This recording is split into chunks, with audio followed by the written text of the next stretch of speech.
What up, Sid? How you doing? How's your day? I'm good. How are you doing? How's your day? I'm chilling, dude. I went for a little walk. I'm good. Ready to finish this freaking scene cleanup today, dude. Definitely finishing the scene cleanup today. Hopefully. 3 hours should be enough time. 3, 4 hours should be enough time to get my scene done.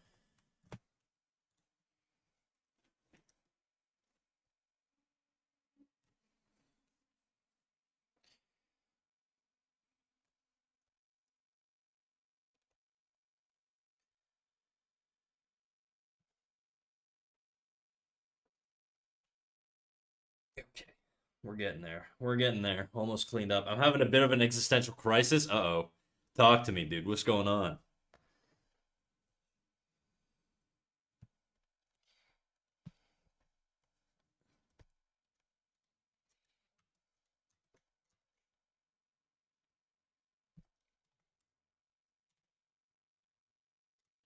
I'm in the process of finding jobs. Okay. What's going on?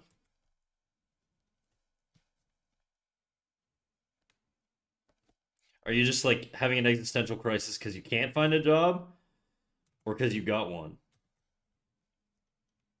And at this point, I don't even know what job to look for. Oh man. I would just say anything. You can always just quit if you don't like the job, you know?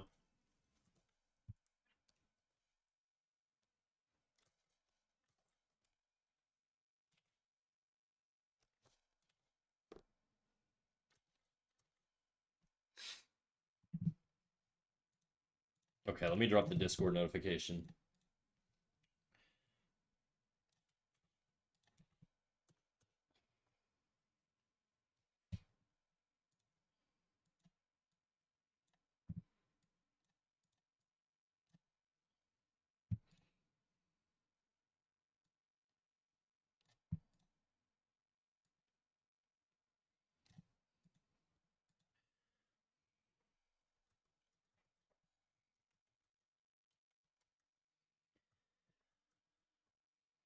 What type of job are you looking for? Yo, Red Velvet, what's good, dude? How you doing, big dog? I think a lot of thinking came down with the career path I want to take, but now I don't even know. What is it?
I'm in a biotech field. Okay. It's just not a good time in biotech. They've got high requirements and low pay, and now every company's laying off. Fuck, man. That sounds like a lot of industries right now. I don't really know what my advice would be. I mean, it sucks, I guess. Um, yeah, I don't know. I don't know what to tell you. Keep trying, I guess. You know, I don't know. It's hard to give advice on shit like this because the reality is like the market's just kind of dog shit for everybody. Um, I wish I had more to say. Anyways, I'll stop killing the mood. It's fine, dude.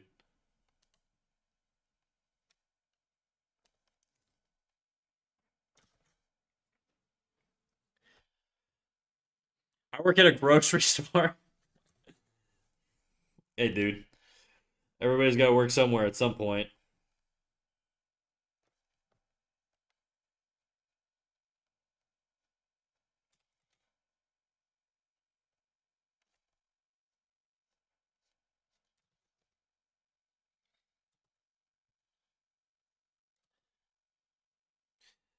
I worked at McDonald's till I was like 27. So, you know, well, I was doing my internship at the same time in animation.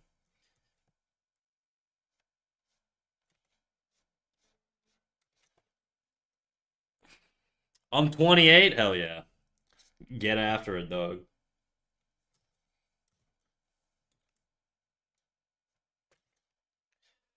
Snack, did you work from home? Because you said you were taking a walk. No, I didn't work today. I didn't work today. I took a little time off.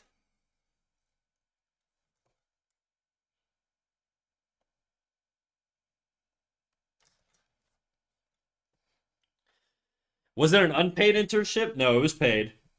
It was paid.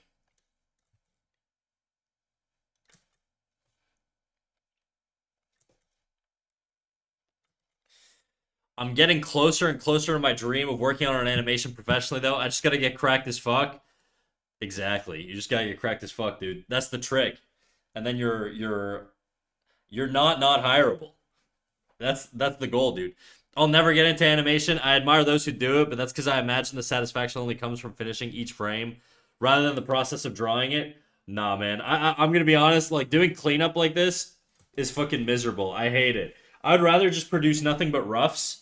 Like like if I just produced like this whole thing in this sort of rough state where it's just like all scribbly, like I have over here, like where it's literally just scribbles.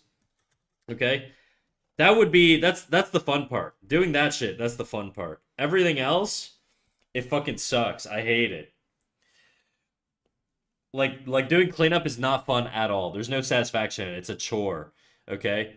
The fun part is doing the initial movement through the rough and then trying to preserve it like as you do tie down passes and stuff. But it's just right now this is sort of a test for me to see if I can do something a little bit more polished. And if I can, then the goal is going to be to do a more dedicated project. Whether that be a short or a pilot episode for an animation, I don't know yet, you know. But this is sort of a personal test for me to see if I can do this shit on my own, you know. And over time I'll recruit friends and stuff like that to help me out on stuff. I don't know that I can necessarily do a whole pilot episode on my own. That seems intense, but that's the goal anyway. So we start with this little rough, and then now we're doing the little tie down pass, and we'll go from there.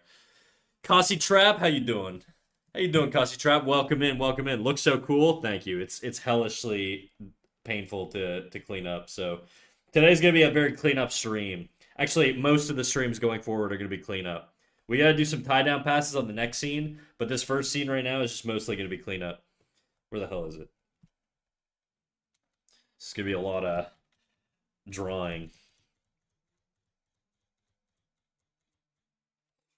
Oh yeah, I switched up the spacing a little bit because I felt like it was a little too tight at the beginning here. Let me just pull in my end thing.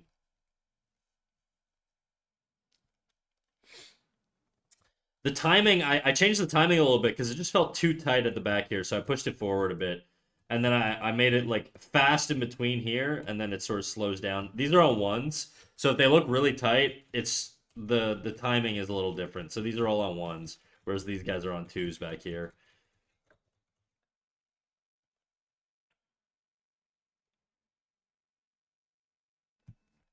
I'm trying to do like smear frames and stuff like that. I don't know if I'm gonna get it done. I might take them out. Just, I don't know if they're reading very well right now. They're a little off for me. Caustic Trap, thank you for the follow. Welcome in, Big Dog. Welcome to the Wolf Pack. All that work for what? 1 or 2 seconds? Yeah, I guess it's the whole thing. I think is like 100 and something frames. So it's like 3 seconds ish, 4 seconds. What do we got?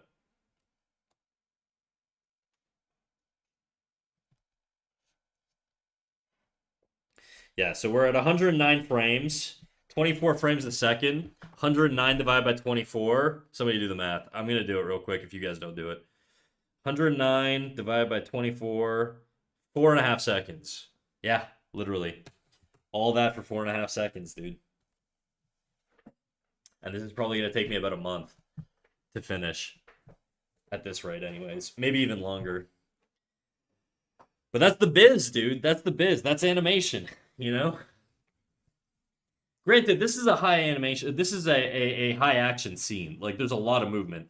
You could have like a scene where a character's talking and their head is literally just doing this for like 5 minutes with their mouth opening and closing over and over and over, right?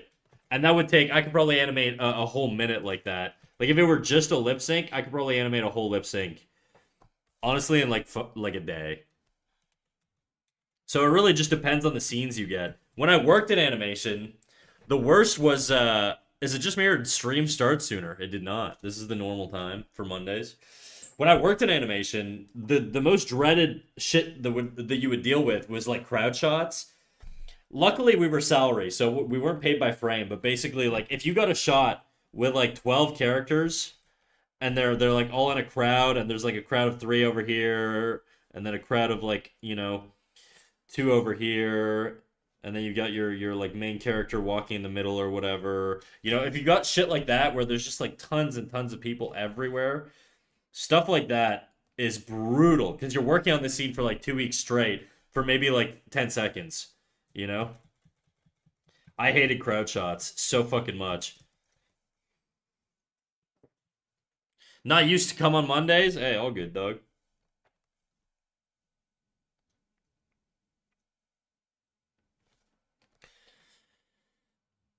Do you have a daylight savings shift?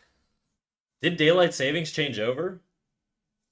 When is daylight savings? Maybe it's already happened. When is daylight savings? November 2nd. Okay, shit. Well, yeah, I guess the it hasn't happened yet, but it will happen on November 2nd, which is next week. There's going to be a schedule change, I guess. I'm doing the same time, but I think it's we're falling back, so it might be earlier for some of you.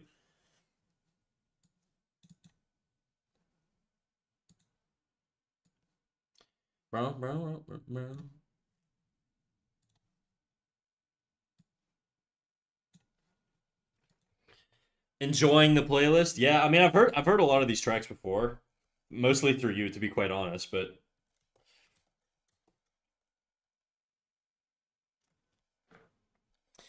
oh, almost done the fucking tie down on the first, or the cleanup on the first one. Let's get this done. It's gonna be a lot of lock-in streams, I think. The tie down pass is gonna be a little fun for the next shot, I think. The one I'm dreading is the final shot. That one's gonna be really fucking rough.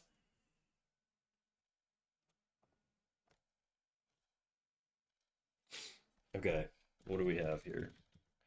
Okay, I'm missing quite a bit. Let's finish this one first.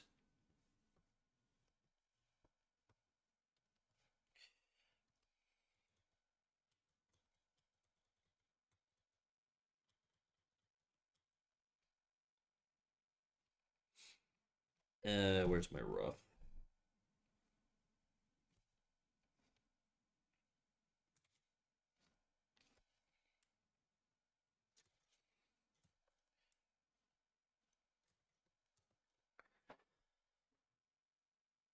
Right now I'm storyboarding. Are you doing a larger project, Velvet?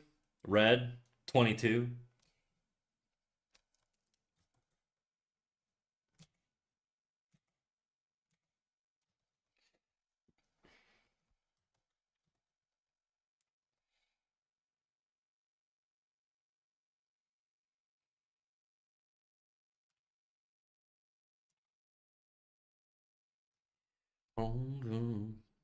I'm doing anatomy studies. I think I really need it. Hey, well, a big part of this channel is also helping chatters out, right? So we do have a little Discord.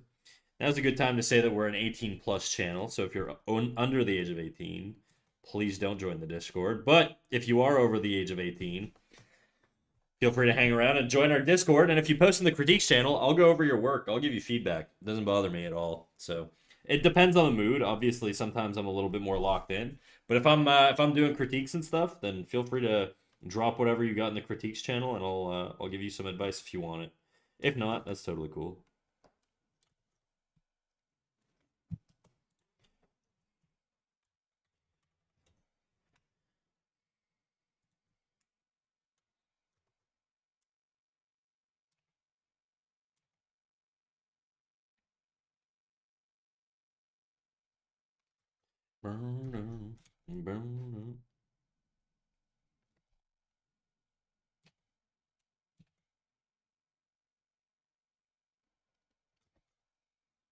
Those lines are a little close, I think.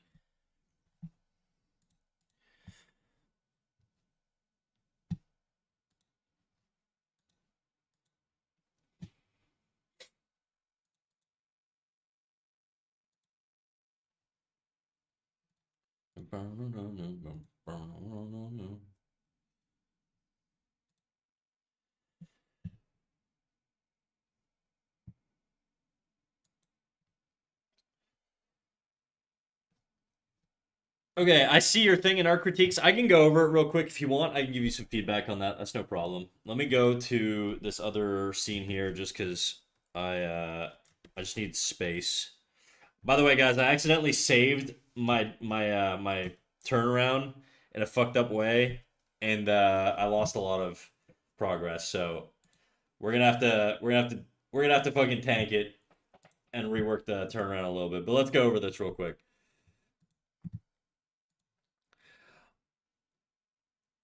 Oh man, I can't do this baller idea because it doesn't make sense story wise. I want my character to grab the cinematic black bar, and toss it to another character. That'd be interesting. You could have them like pry it open. That's a like common one where like the black bar's closed, and then the character's like fingers pop through, and they like pry it open, into like the actual scene. If you want to do that, if you want to do some shit like that. What do you like in animation? What do I like in animation? I like dynamicism. That's probably my favorite thing. So let me drop your little lady here. This is Hatsune Miku, I take it, or it looks like a fish girl inspired by Hatsune Miku.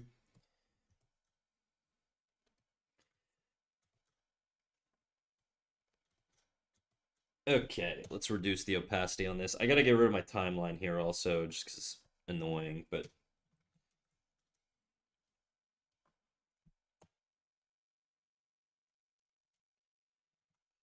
I'm not gonna be doing a lot of critiques today, guys. I'm probably gonna do this one, and then from there we're gonna just be doing, we're gonna lock in, and we're gonna be doing a lot of cleanup on the animation. Is my mouse not moving? I don't think he's moving. Where the hell is he? Where the fuck's my mouse?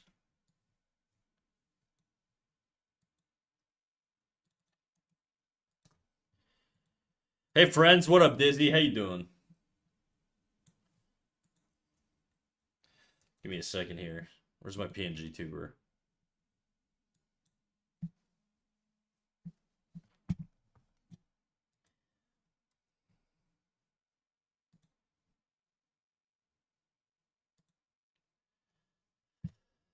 Yeah, I'm gonna restart it. I don't know where the hell it is. It like crashed. I can't even find it. Like it won't pull up on my screen.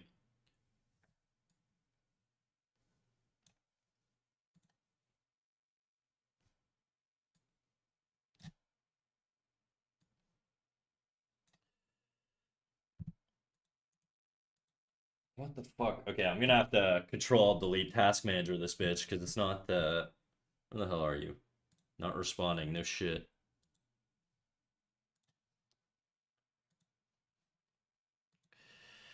We're gonna be mouseless for a second. Anyways, to go over this, so there are some anatomy mistakes.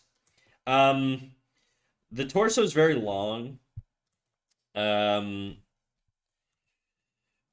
and the legs feel a little stiff to me and even. So there's some common things that I think we can point out that'll help you in the future. Okay, so avoid in the legs. There are sort of if you notice this curve here and this curve here, they're basically the same in terms of like their curvature. Okay, so they're symmetrical, which is something we don't really want in art. So no symmetry. It creates unappealing designs. So no symmetry. So a way you could fix this is when it comes to legs, there are opposing dynamics. So I'm gonna introduce a term to you that you might be new to, but it's called the apex of a curve. Okay, so if you have a curve like this, if you have a curve, the peak of the curve, the highest point on the curve, is called the apex.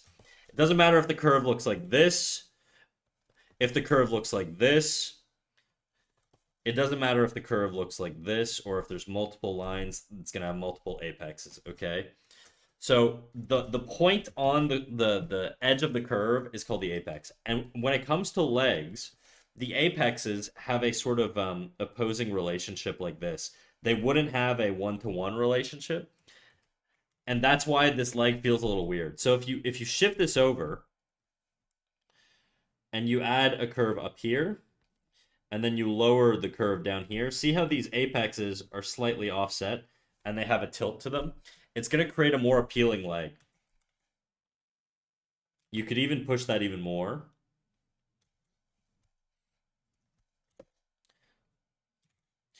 The knee would probably be a little bit more over here.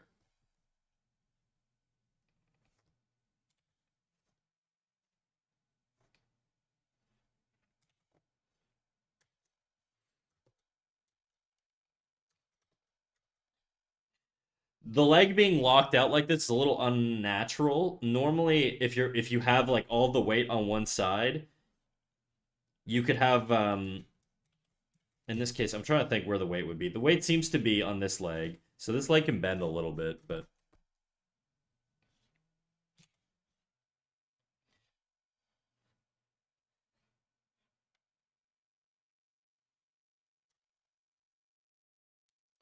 whoops, where the fuck?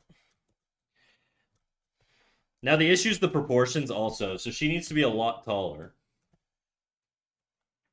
I'm writing everything in a notebook? Hell yeah, dude. That's what I like to hear.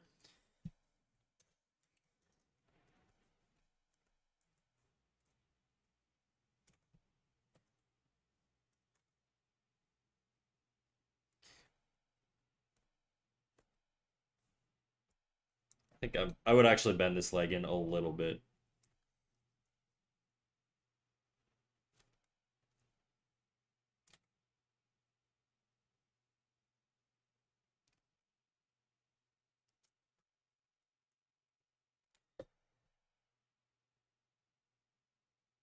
I'm just going to block in the sort of pelvis here. Now, when you have a character bending forward like this, what typically happens, and I'm also noticing my legs are a little low.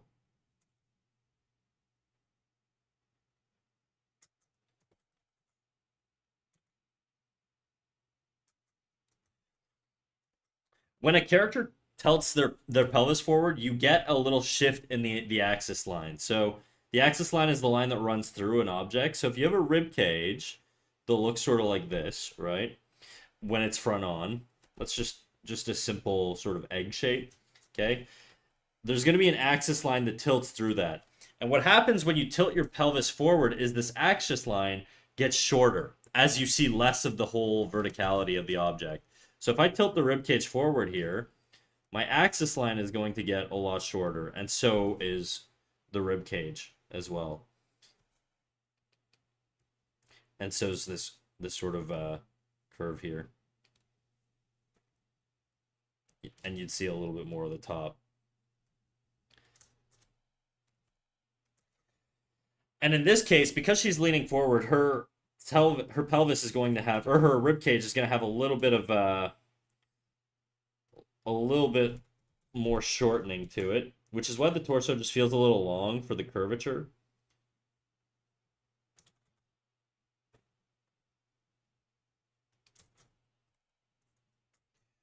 And the head is going to overlap a lot more. So if you're tilting forward, the neck and stuff is also going to tilt forward, which means everything attached to the neck is going to have a lot more overlap. You've kind of got it here.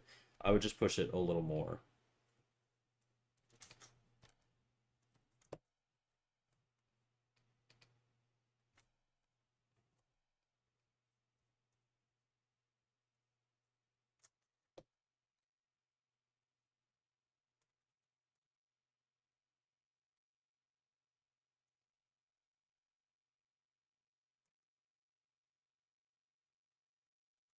Now, this pose is a little awkward. Cool French song, by the way. You can thank Alguanta Zaza for that. This is his playlist. I got a job that got offered as a part time since I was upfront about wanting to go back to school. Okay, that's pretty sick, dude. So this pose is a little awkward. What I would do.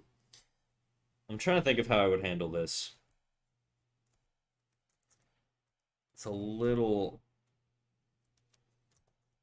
I took a reference from Pinterest. Do you mind sharing the reference in the Discord? It'll just help me sort of point out the mistakes.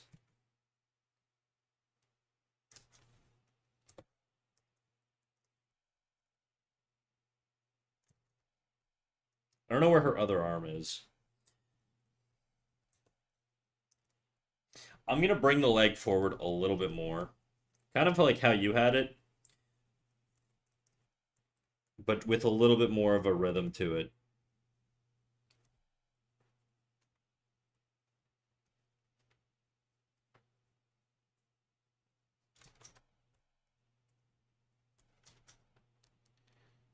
And I'm gonna keep the foot. Do we want? We could keep. We could elevate the foot a little bit, kind of like how you had it. It's not a big deal.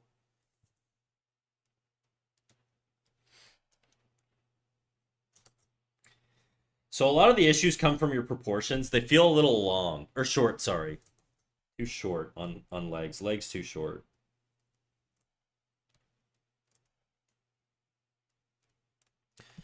By the way, if I add songs in the playlist, will it keep adding it for you too, or do I need to reshare it every time? I mean, I'm just playing it off of your playlist, so it might. I assume it'll just like auto update.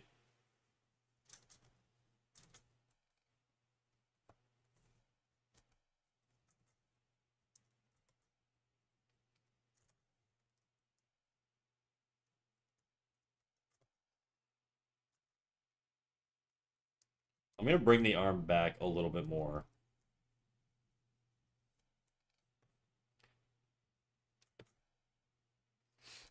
I sent the reference? Hell yeah. Okay, let's pull it up. Oh shit, this this pose. I know this exact pose.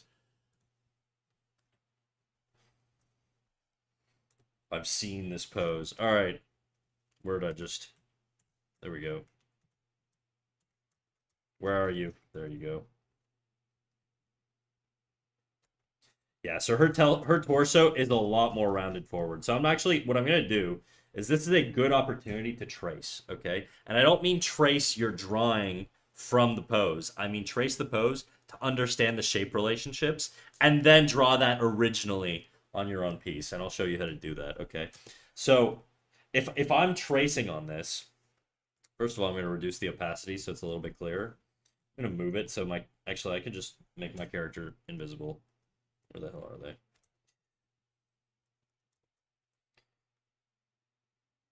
This is what I mean by trace, okay? So I don't mean literally trace. I mean go in here and draw sort of the shapes through. And that'll give you a sort of understanding of how they work. So her pelvis is actually heavily overlapped here.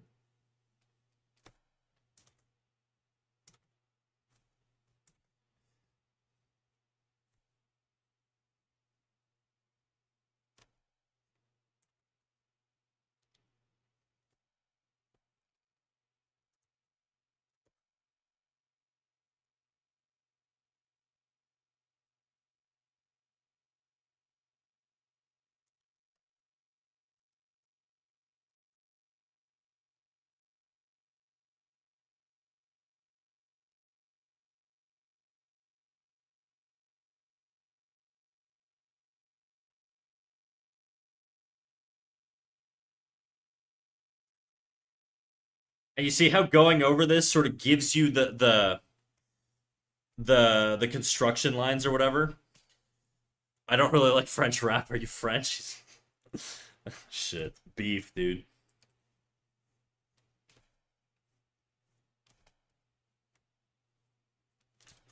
We like French rap here.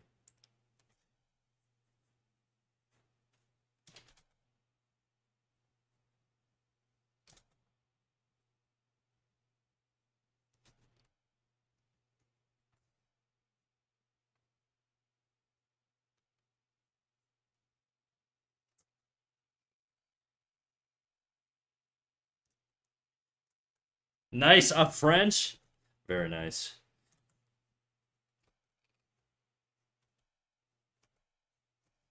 So this is what I would do. I would go over your reference and I would analyze it and try to understand sort of the tilts and the relationships that are going on here.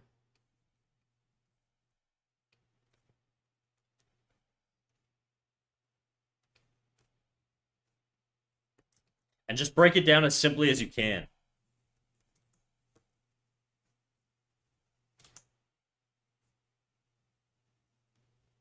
And it's going to be a little difficult for you to understand the cylinders at first, but these are things that you'll get better at as you practice.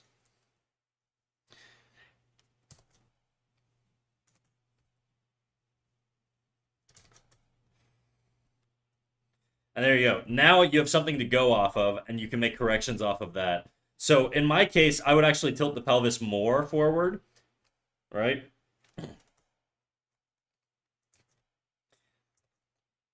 Or not the pelvis, sorry, the rib cage, and then that way the rib cage will overlap the pelvis a little bit more than how I had it here.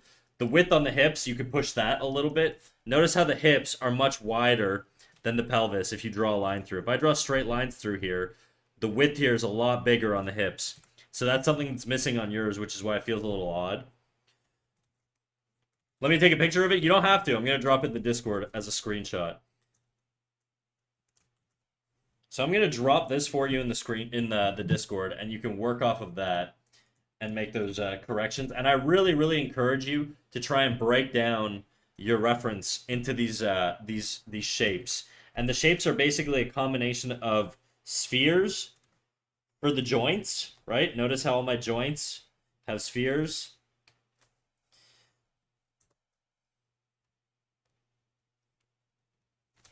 All of the limbs are cylinders.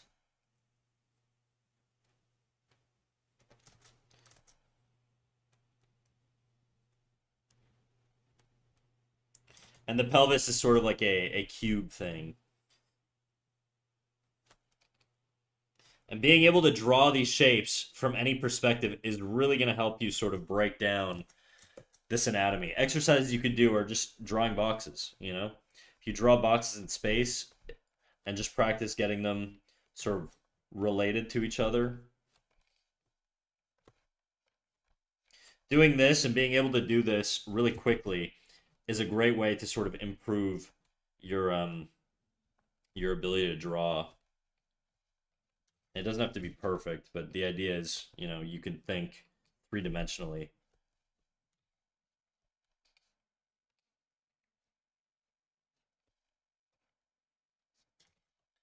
Anyways,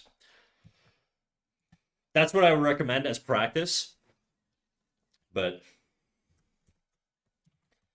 hopefully that helps. Hopefully it gives you a little bit of direction. Really, the big issues were the legs were too short and the overlap on the rib cage and the pelvis or the hips is not extreme enough. Okay, now we're gonna get back to the animation.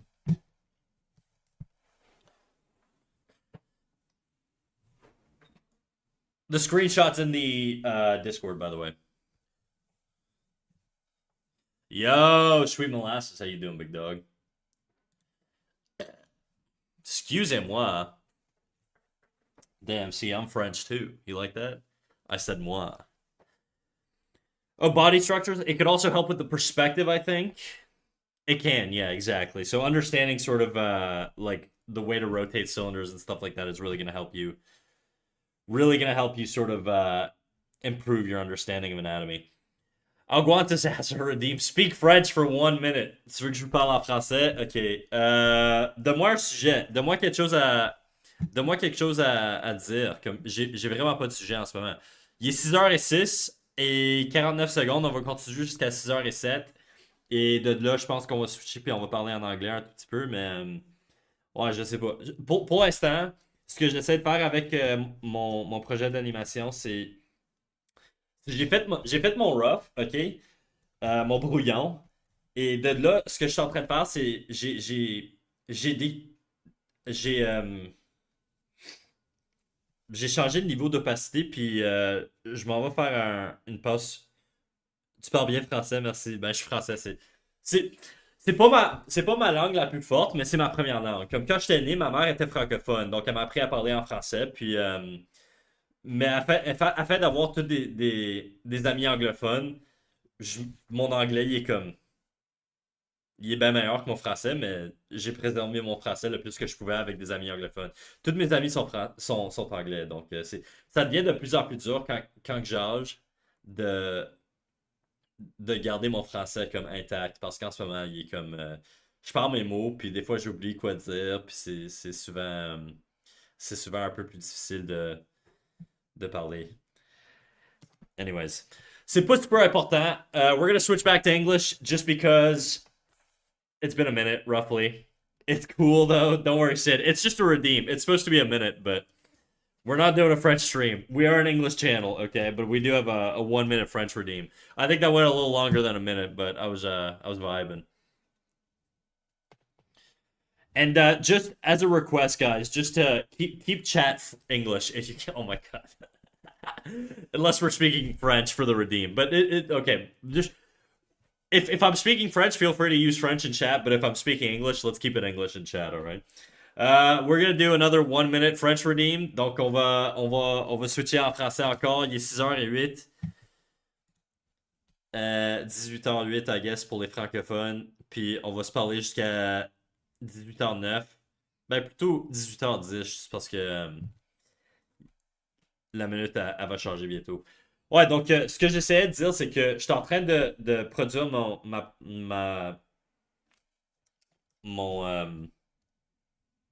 fuck man, je suis tellement fatigué. J'ai pas bien dormi hier soir, donc j'ai de la difficulté à parler en ce moment. Mais j'ai fait de mon brouillon, puis en ce moment, je suis en train de faire mon clean-up. T'es Canadien? Ouais, je suis Canadien.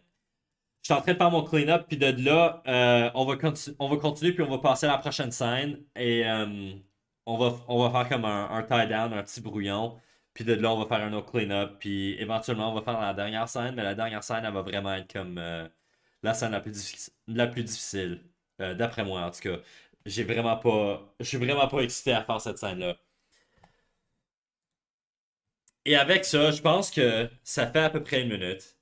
I think it's been about a minute. So we're gonna switch back to speaking English. And that way I can think a little bit better. Where the fuck?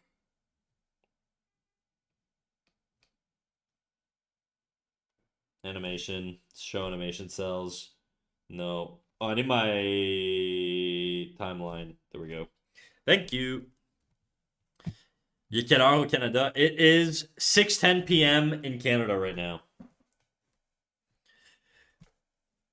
Let me see. I have 12K. No, no, guys, please. It's like you're choking yourself with your tongue. I kind of am. I feel like I'm very underslept right now, so freestyling the French is a little rougher today for whatever reason. Here it's 11:10. Damn, you watching me late, dude. I respect it. I respect it. You're spending your time with me when you could be sleeping instead. Thanks for the French, no worries. Thank you, Emmy.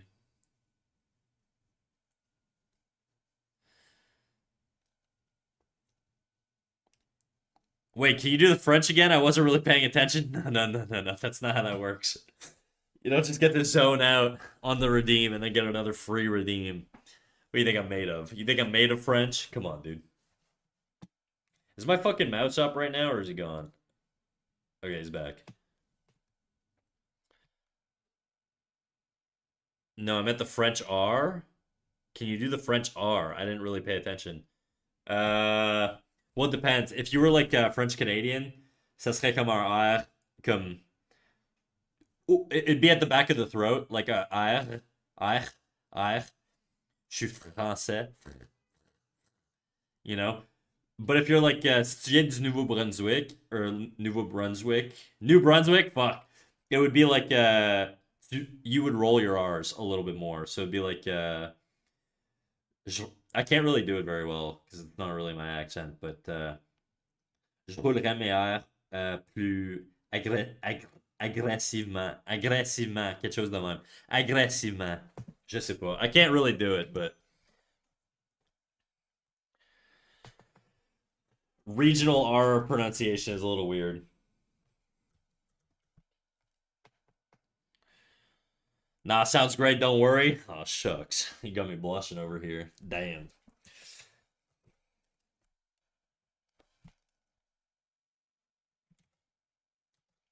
Okay. Reduce the opacity on this. I gotta clean this guy up.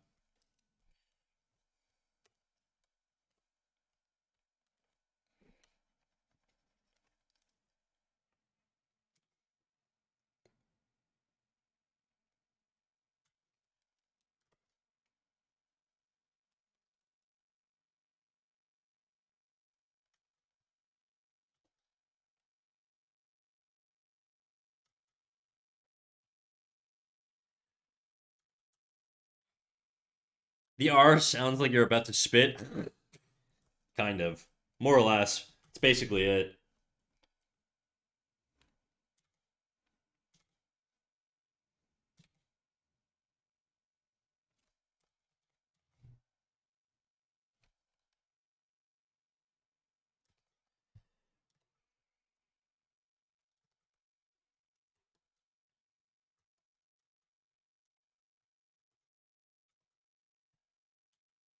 Positioning on the shoulder feels a little weird to me. Like the spacing is a lot tighter there, but here it's very, very separated out. I'm gonna say it's okay, but part of me feels like it shouldn't be this spaced out. I also don't have this zipper. Oh, the zipper's on the other side. That's probably why.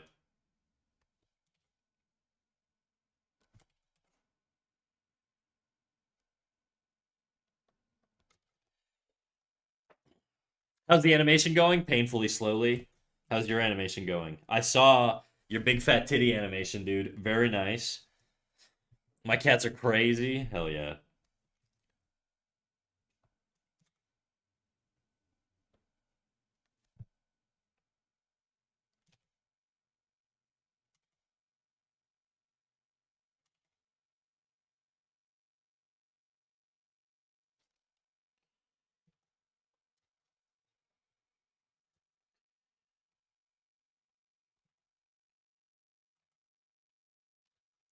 This song is still just like in my head. This is just like a meme song. Hey, Snack, are you sure you put my playlist? Because there's a lot of songs I didn't put in the playlist that are playing right now. It is the playlist. I have it on Smart Shuffle. Maybe that's why. Hmm. No, I don't want to listen to this again. Let me just. I don't. I'll just do shuffle, like a normal shuffle.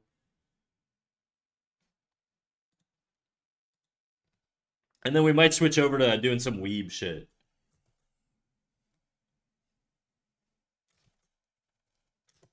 This is too dark.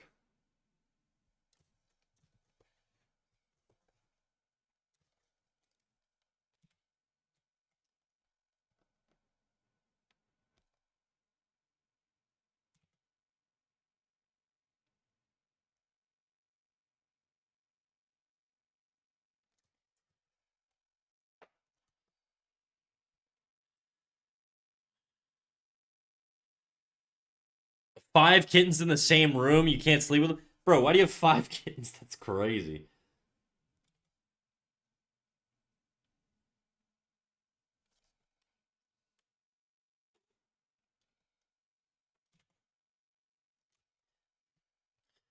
Thanks. Thought it was faster to do my own. Do a jiggle emote. I like it.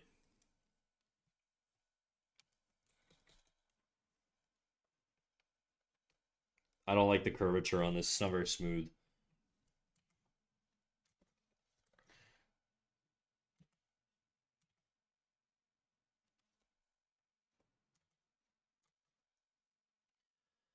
'Actually, I have 2 adult cats and 5 kittens, so 7 cats. Oh my god, dude. I'd be sneezing so much. I'm allergic to cats, guys, like a little bit. I'm not like crazy allergic. It's not gonna ruin my life or anything, but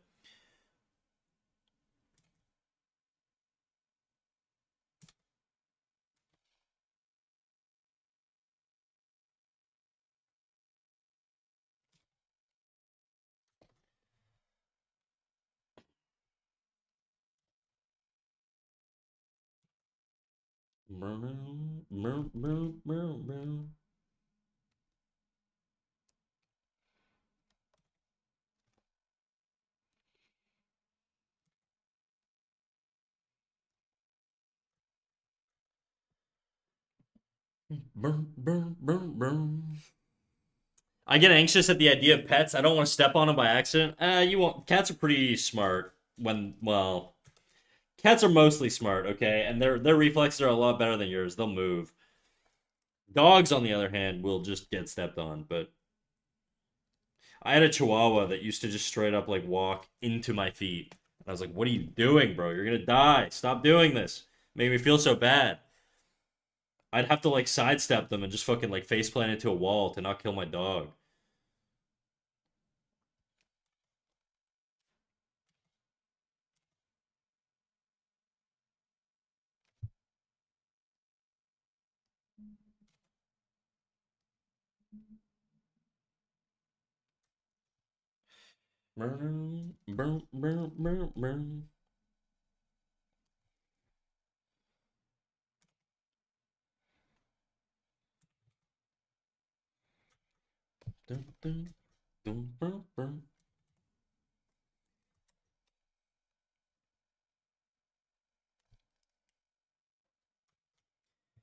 Okay, where's the other arm at?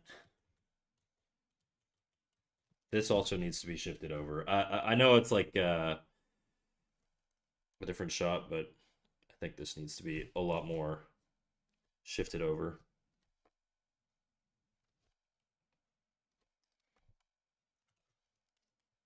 Something like that. Just so it's slightly more on model, you know? I know this isn't like perfect, but it's gonna be good enough. Mouse being allergic to cat is probably a good thing. This is true. This is true. Be careful when you meet Snack. The mice aren't big. That's true. Don't step on me, guys.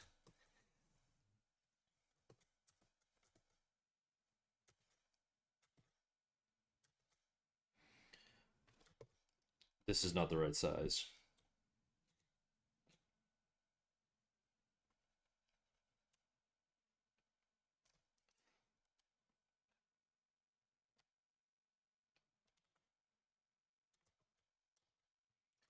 Actually, this would be more like that.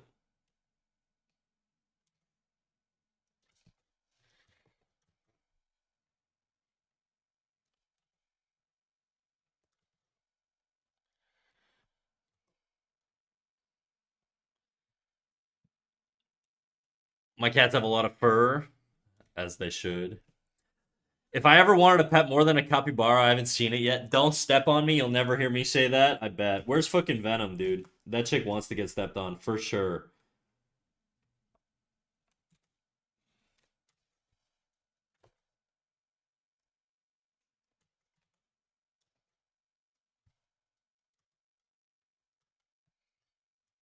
Okay, that's good.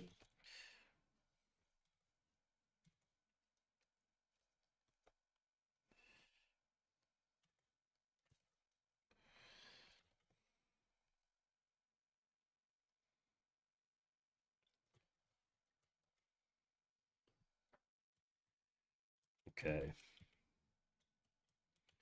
Ugh.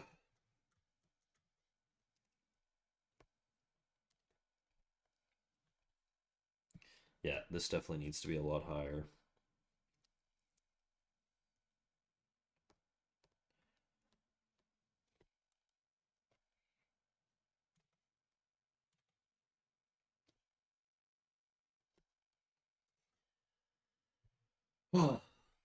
I'd like to have a parrot. The problem is they need a lot of attention. Yeah, they also like yap all the time, dude. You really want a yapper in your apartment? That sounds crazy. Unless you live in a house, then I guess do whatever you want. But if my neighbor had like a parrot, that would drive me nuts. Gotta ask for the tsundere parrots. They in the back. Yo, yo, how we doing, fellow gangsters? Chilling, big dog. I like this eye. I'm just trying to put my shit more on model.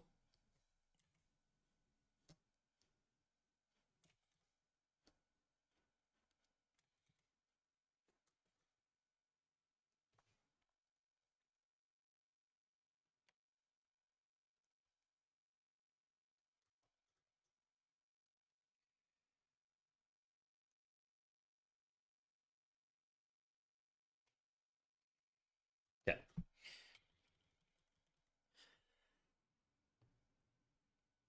I wouldn't mind a yapper if she was nice to me. Are we talking about parrots still, dude? I have no idea what the fuck we're talking about. Somehow I get the feeling you're talking about a lady, Sextra. Bro, off topic, my dad wants me to get a job as a QA, and I'm like, Dad, I'm fucking stupid. I also don't have any experience with computers besides Googling problems. QA is quality assessment, yeah, or quality assurance. Um, I mean, QAs do a number of things, and I mean, do you have like the qualifications to be a QA? I guess it depends on what like the sector is, you know?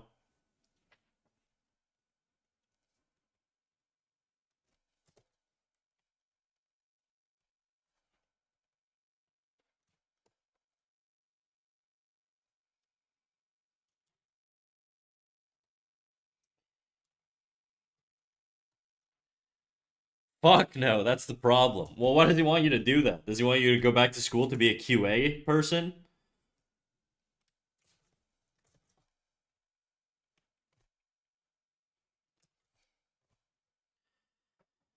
QA for like manufacturing? What context? Basically, every job has QA, and like people do various degrees of QA for anything, dude. Like if you write an essay, okay, and your teacher reviews it or your friend reviews it and proofreads it, that's QA, guys. Like that's QA is a lot of shit. You don't need like crazy technical knowledge to be like QA.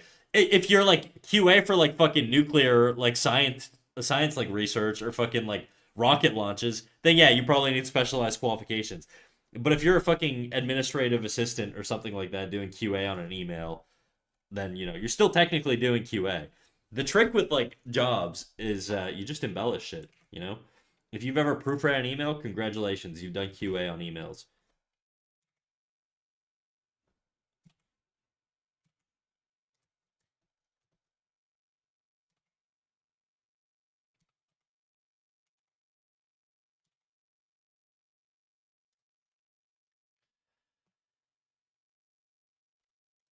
What field of quality assurance? That's the question.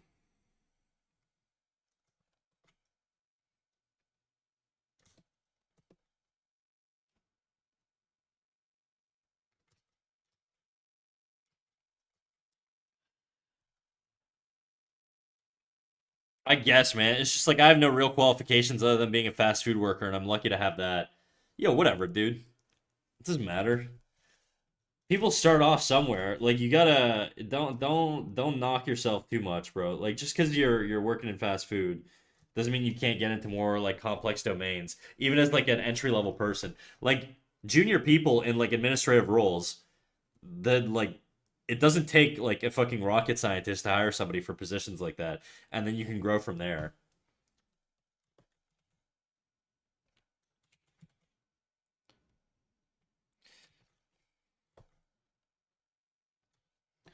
A good employee that you can train up is worth more than like an asshole employee with experience. So and employers know that.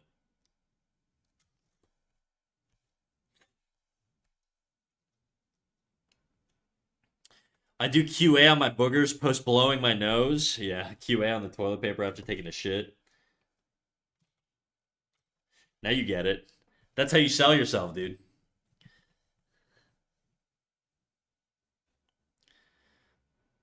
I don't think anyone's fully qualified for their job in the beginning. Yeah, exactly, dude. When I was an intern in animation, I had no fucking clue what I was doing. Okay, I had to like I was like a newborn baby.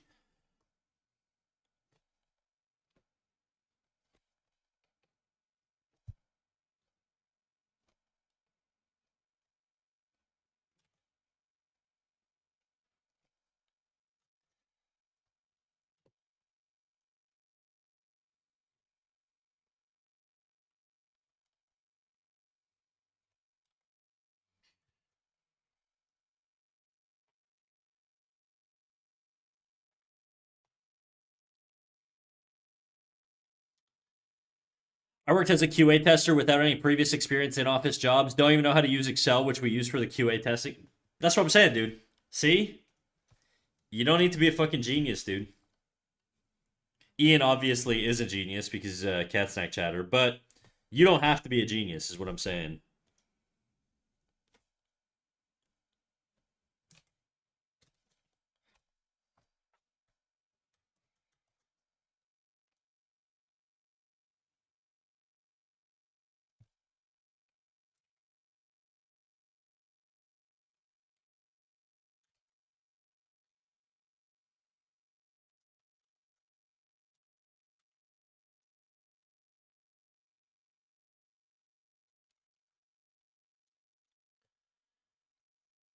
I feel very underqualified in my current job, and I've been here more than 2 years. Yeah, that'll just be everywhere, dude. I feel like a lot of jobs is just sort of figuring it out on the fly.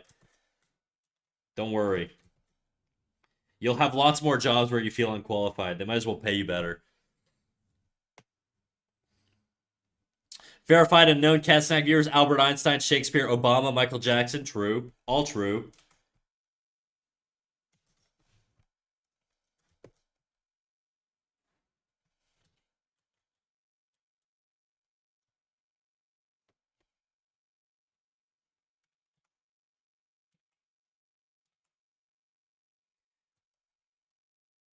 All right, after this song, we're gonna switch to weeb shit. I want to listen to some weeb shit.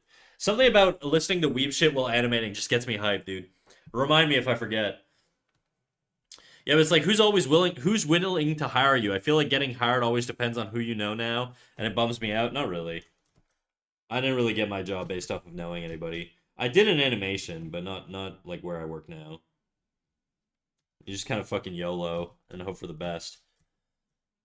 Hell yeah, give me the weeb shit. Straight to the veins, baby.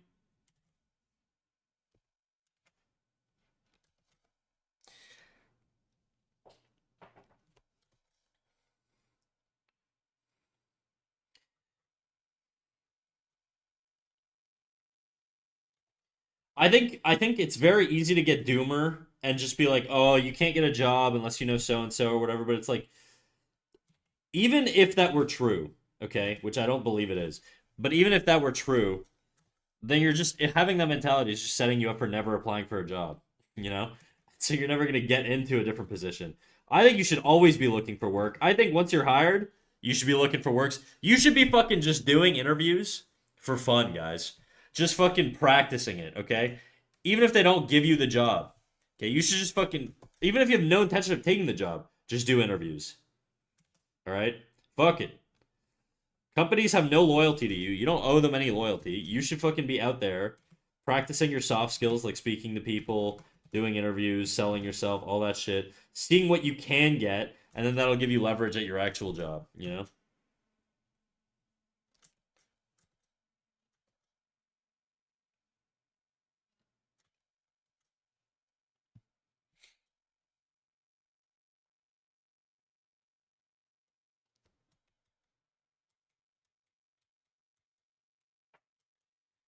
I feel like the head is a little too narrow here. I think it needs to come back more. I'm gonna just use my liquefy tool because I'm lazy.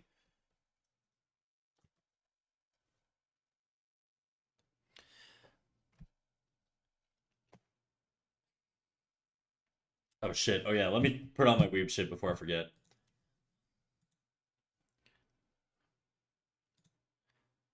Yo. Alright, here we go.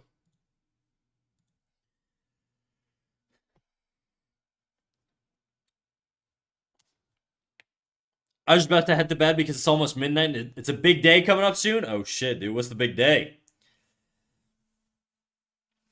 Good night, dude. I've only gotten jobs based off vibes during the job interview. Yeah, more or less. You need like a bare minimum amount of like special experience, but working customer service is valuable to like a lot of employers. Knowing how to socialize is like really important. It's basically stakeholder management, which like applies to every business.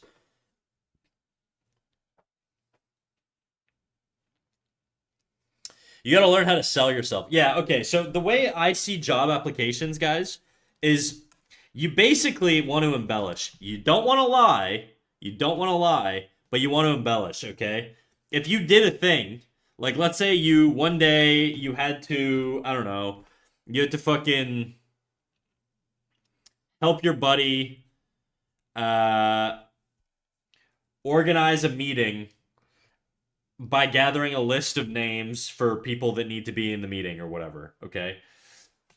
Well, in that particular case, you basically like how I would phrase that is you coordinate meeting logistics. If I'm putting that on a resume, that's meeting logistic coordination, dude. You know? So you don't like all you did was fucking message somebody and be like, "Hey, who needs to go to this email?" Or who needs to go to this meeting? That's fucking email. That's meeting coordination logistics. Okay? You're a logistics expert now, okay? You know how to gather logistics. You ever turned on a Teams meeting, a Zoom meeting? All right, well, you know how to manage logistics. All right. So this is what I mean. This is how I set up my email or my fucking my my resumes, and you don't lie, okay? Because when they ask you, if they ask you in the interview what type of logistics you've done or what types of logistics management you've done, well, now you can be like, okay, well, I've set up Teams meetings, I've coordinated catering, I've fucking sent out communications, like giving detailed information about meeting times and schedule. But like you just basically what you want to do is you want to make things sound fancier. And then when they ask you the questions during the interview, you get into the details. But you don't like you don't lie, but you embellish. That's getting a job 101, okay?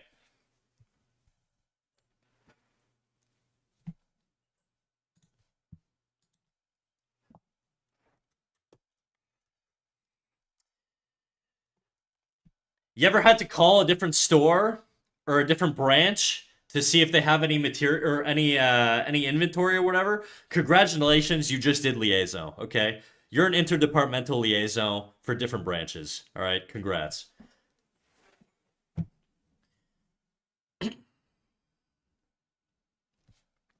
It does feel a bit disingenuous if writing emails and sending messages the upper limit of that description. It feels like there's more stuff you should be doing. Yeah, but it's not. It can feel disingenuous to you, and that's why people don't embellish. But like logistics is a broad category term, okay? It can mean a bazillion things. It can mean you set up like a meeting and you plugged in like a computer, you made sure that everybody was there on time, you scheduled the meeting, you sent out the invitations, you double checked who should go, who shouldn't go. You made sure that sensitive material was accounted for. You could fucking do all kinds of shit with like logistics. So but it sounds nice and people know what that means. And in a professional setting, if you say like you did logistics management for like an event or something, people know what that means. It means you set out like communications. It means you set up meeting details. It means you got to learn to speak the language. So it might sound disingenuous, but what does logistics mean to you? Okay, because it's going to mean something completely different from one organization to another. And it's not a thing that you're going to get in trouble for putting on a resume because it's so broad term and it can mean a billion different things. If you're in the military, logistics could be like coordinates on a map for like a fucking operation of some sort or whatever. But if you're in an office setting, logistics could just mean that you like found out what Kathy's birthday was and planned and called a restaurant, and made a booking. Okay, like it could be a bunch of different things, and it's not a lie. It's not disingenuous, even if it feels like it. Personally, I don't think it's disingenuous. I think it's going to like you want to use the language to the corporation or environment that you're working within. Now, obviously, if you fucking one day like you happen to go pick up something and you paid with a credit card or whatever, you probably don't want to be like sell yourself as like some sort of accounting expert. You know that would be a lie. But I think if you're reaching out to different people from different let's say you work at a place like we'll use animation as an example. Let's say I work in animation, but I need to have a fix done to a background for an animation I'm working on. Well, now I'm going to reach out to a supervisor who manages that background in that department, and then ask them to make the fix or whatever, or coordinate with them or whatever. That's basically liaison. You know what I mean? If you're communicating, if you're like a production guy and you're communicating with you work in animation. I used to. I don't work in animation anymore. But you're in a competitive market, dude. You gotta be willing to play the social game a little bit. And I think embellishing is totally fine when it comes to job applications, so long as you're not lying and you can back it up with details. And it doesn't matter if the details are like lackluster. Okay, that's up to the interviewer to determine. 2 minutes. I guess somebody's watching ads right now. Yeah. All right, I'm gonna go take a piss, guys. BRB.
Yeah, I've come during the pissing hour. You've come during the ad break. So I did. I went to go force a piss.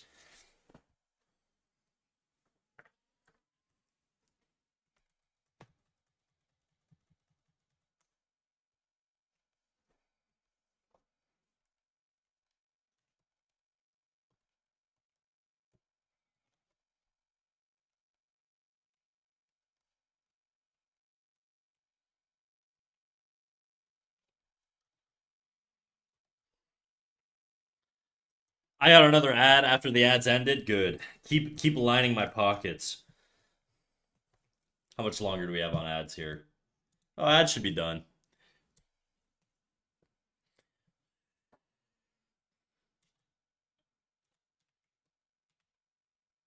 I'm not mad. Good, because I have no control over it. Well, I do to a degree, but I don't like the alternatives.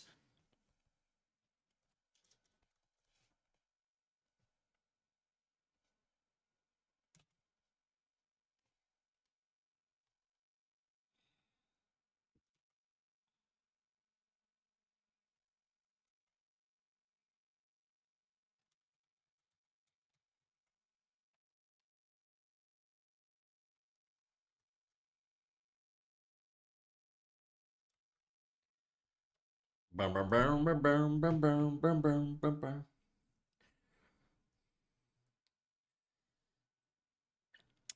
But yeah, all that to say, it might feel disingenuous to sort of embellish things in your job applications, but that's just sort of the way that the system works.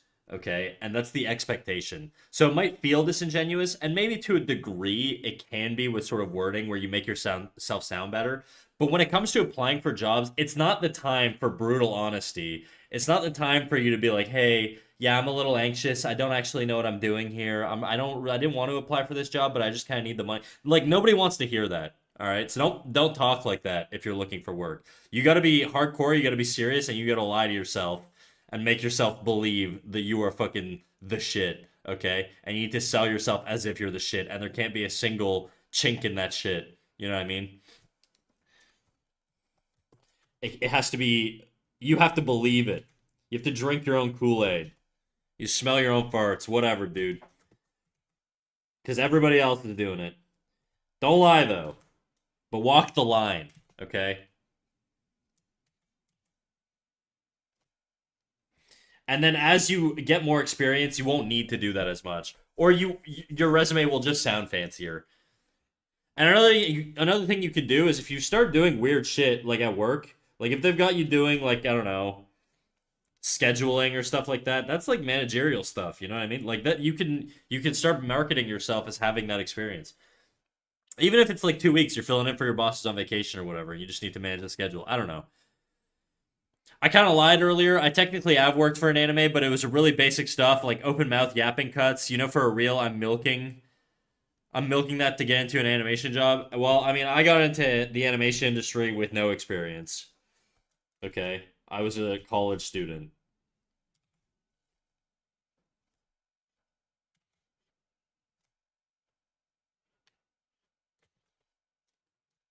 Boom, boom, boom, boom, boom.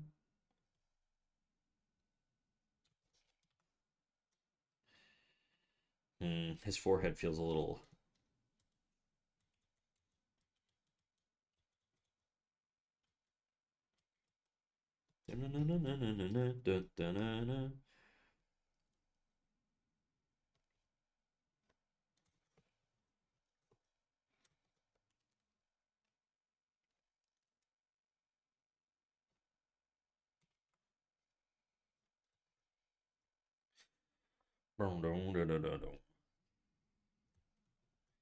Junior animators, though, are not expected to have a whole lot of experience, so I wouldn't stress too much about it.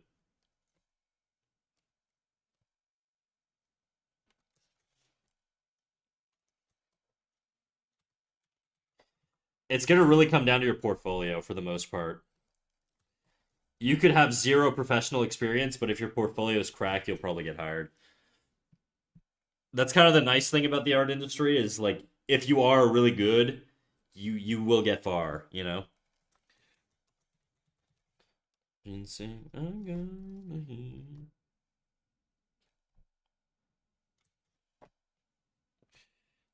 Ugh, this looks like shit.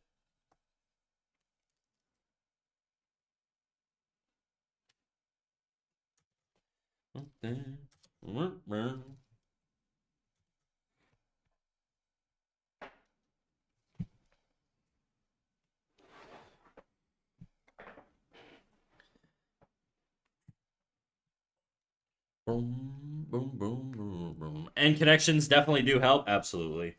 Yeah, there's no sugarcoat in that one, unfortunately.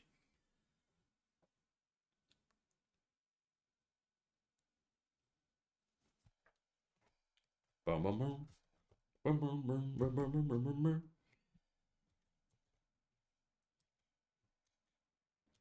Okay, I need my freaking onion skin to show a little bit more. Show me a little more, would you?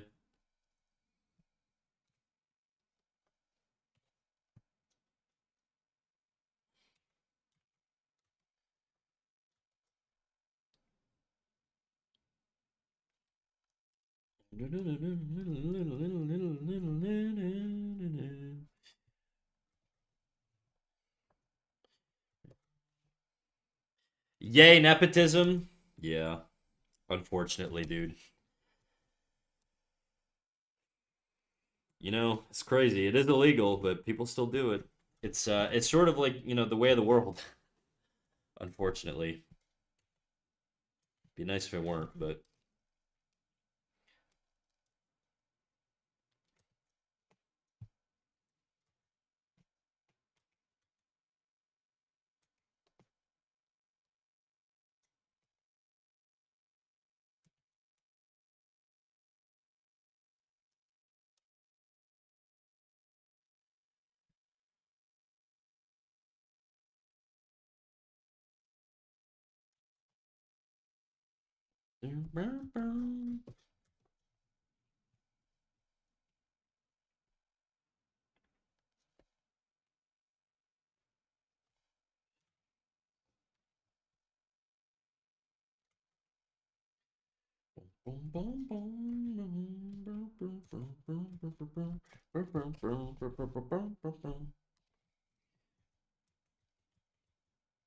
okay.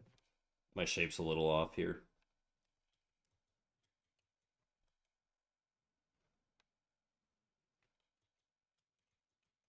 Better.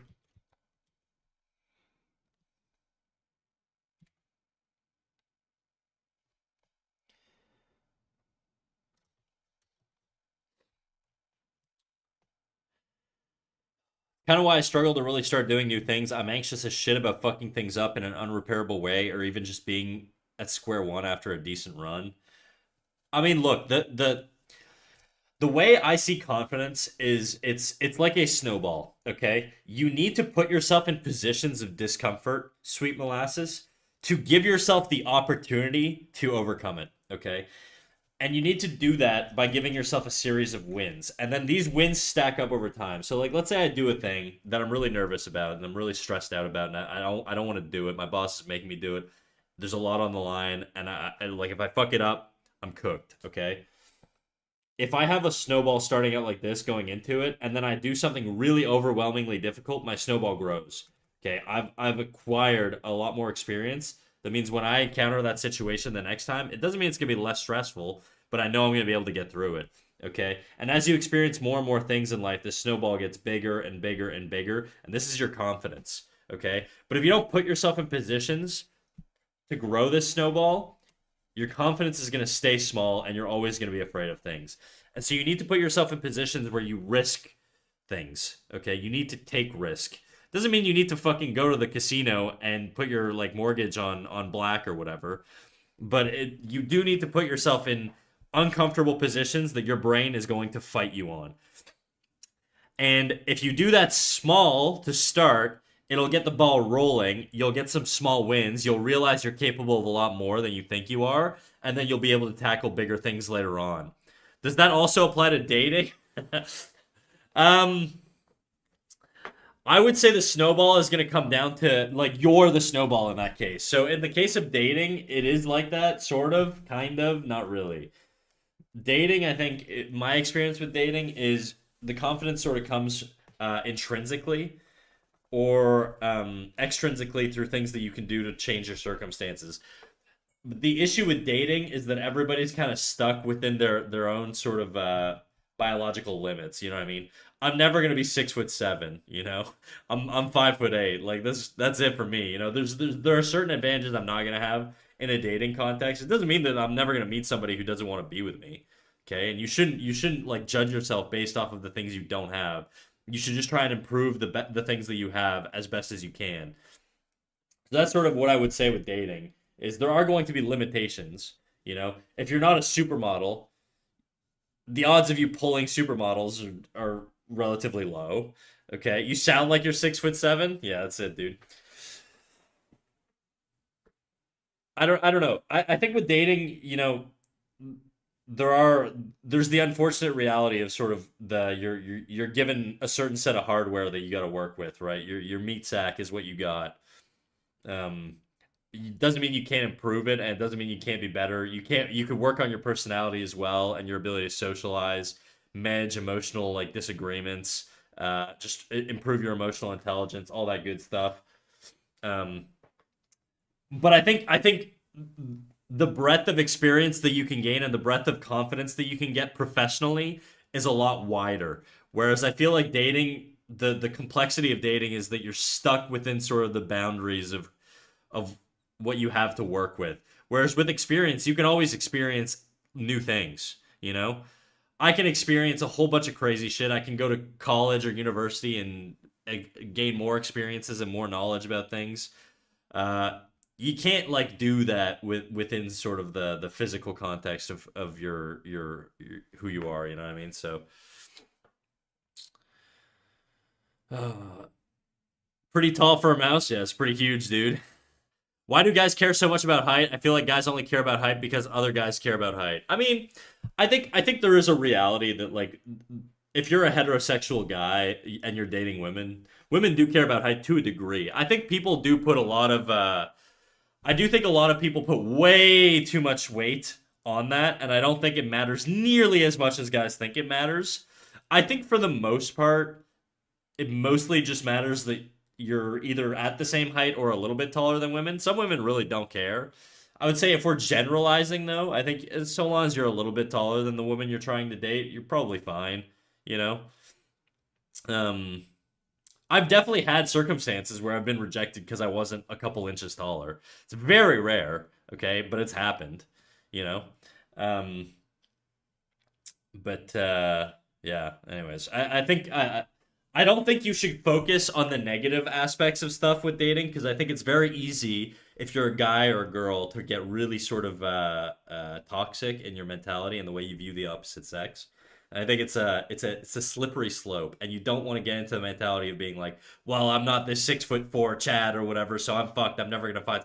It's bullshit, dude. It's bullshit. Anybody who says that online, like all those red pill guys, manosphere guys, no offense to them, they're fucking morons. Okay, they don't know what they're talking about, and they're not surrounding themselves with real people. Like a lot of the sort of the talking points that I see these days with sort of like red pill dudes and sort of those spheres of people, they're surrounding themselves with like bad people. You know, like if you've ever watched like the fucking red pill debate bro podcasts, they're on there talking about a bunch of like Miami club girls. That's not like a representation of the average person. Okay, the average person is not going to care about the same things that some like 19-year-old girl who loves clubbing and getting hammered on the weekends is going to give a shit about. You know, so all that to say, if you're not like some giant like Giga Chad fucking super alpha stud, okay, your life's not over. Don't worry about it as much. Stop putting as much emphasis on it. Work with what you got and you know, keep going out there, dude. Keep going out there. Hello, what up, HDMZ? As long as they're taller than me, see, that's what I'm saying. You just got to be taller than the girl that you're interested in.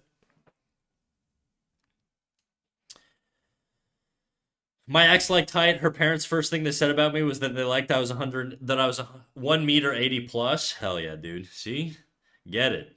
Look, the reality is there are people that are going to have superficial like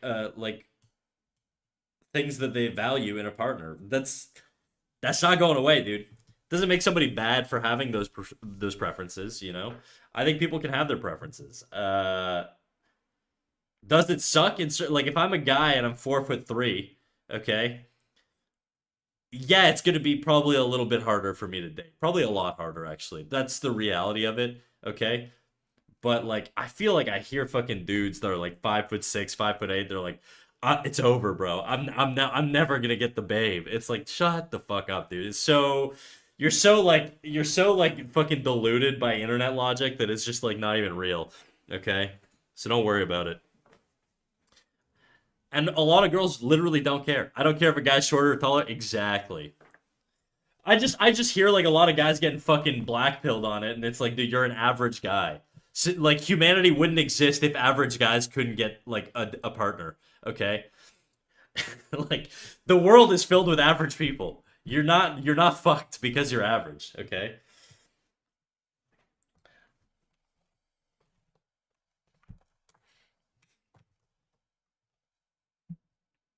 everyone has their preferences. Some girls like tall dudes. I like anime cat girls. Exactly, dude. I like anime girls. That's just the way it is. If you're not snatched like a One Piece character, it's and you don't have like fucking tits the size of my head, it's not gonna happen, dude. It's just my preference. No, I'm just kidding. I'm just kidding. Don't get mad at me. I'm playing. I'm 5'9", but in Denmark the average height for men is 6 feet. Don't worry, I have a girlfriend. See, breaking all the norms. I mean, if your dad can pull it off, you can too. That's true.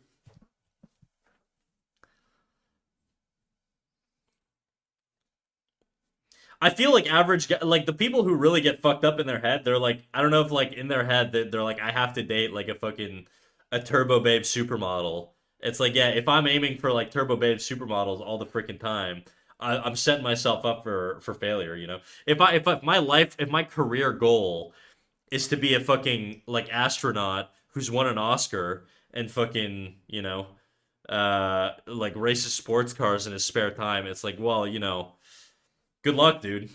Sure, maybe you could do it, but like if that's the standard you're setting yourself to, you're gonna set yourself up for a lot of disappointment in your life. Cat girls creep me out. If they have cat ears, does that mean they just have nothing on the sides of their head? Well, the question is, where does their tail come from? Is it an extension of their spine or is it from their asshole? I don't know. You guys tell me, all right? I think it would be a lie to say appearance doesn't matter at all, but a person's other qualities also contribute to a person's attractiveness 100%. I think the issue right now is that because a lot of dating since post pandemic has switched to online, it's skewed a lot of people's preferences to being more superficial because you don't really get the opportunity through online dating to really flesh out your personality to someone. Whereas it sort of creates an incentive to be a little bit more superficial, which is the problem with online dating that I don't really like. But anyways, it is what it is, baby. You got to work your way up like Pete Davidson. I'm never gonna understand that one, ladies. I don't even try to explain it to me. I don't like. He's an enigma to me. I don't get it, but no, I think it's the people that who end up in that space on the internet are looking for advice because they have no experience, because some of the advice actually starts to work the double down, even though the majority of the information is actually helping them.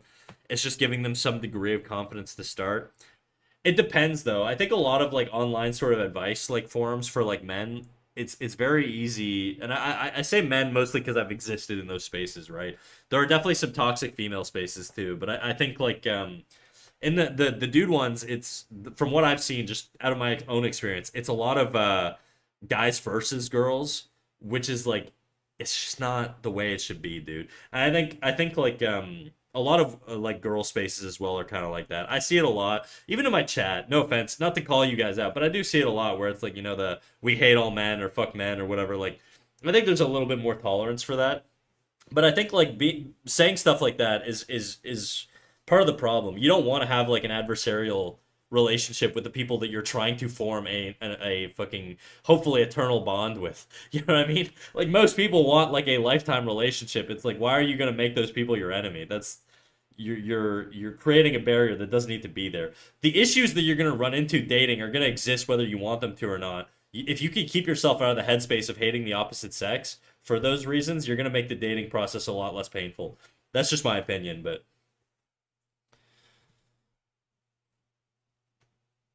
I go for personality, really. Very nice. We do have a tailbone snack. It's true. I find all my friends gorgeous after I've known them for a while. Facts, facts. That's why I bang all my friends. You know, fellas, ladies, whatever, dude. I'm banging them all just because I love my friends that much. Just kidding. Tee or am I? I also think something about doing stand-up comedy makes you very sociable. Yeah, I could. I've never been a stand-up guy. I don't know, maybe. It probably makes you a lot less afraid of fucking bombing and hitting on people or whatever. Because I feel like the same energy you put on stage for like stand-up or any sort of performance that relies on impressing a crowd, it's probably the same sort of energy that you have with sort of putting yourself on the line of being rejected. You know, it is like a different form of rejection to be a bad comic. Streaming's basically stand up but more painful and hard. I don't know. Streaming's pretty easy. I don't know. Like people say that they have a hard time streaming. I think streaming with no audience is difficult. I will be honest. That's tough. That's tough. Talking to no one is really fucking hard. Talking to like 20 people like I'm doing now is pretty easy because you guys are going to keep giving me streams of things to go off of. Whereas if I were talking to no one, then it's a lot easier. It's a lot more difficult to sort of keep an interesting, entertaining conversation going. But if I bounce off of the shit that you guys are saying, it just makes life a lot easier. I won't lie, I've also banged many of my friends, and it's always led to a series of regrets, and I feel like that's why I need to decide earlier whether I want a relationship to be entirely platonic or potentially romantic. Yeah. Many, are you still friends with them afterwards? Hey man, if you can't bang your boys, are you really friends? If they're really your friend, they'll let you hit. Jokes, by the way, guys. I'll be your friend, Jadu. Yeah, Jadu, hit me up for some friendly gaming, dude.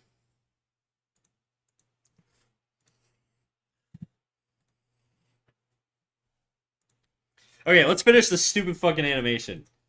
I'm terrible at life advice. That's a lie. I'm pretty good at it. I'm also humble. All right. There you go. He is pretty good at it and very humble and 6'7", by the way, and a feminist. I don't know if I mentioned that.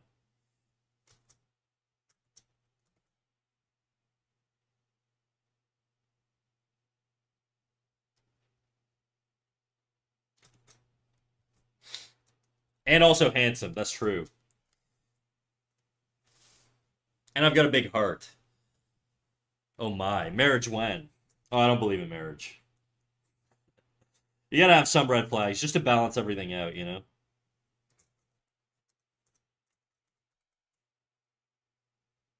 You can't have it all.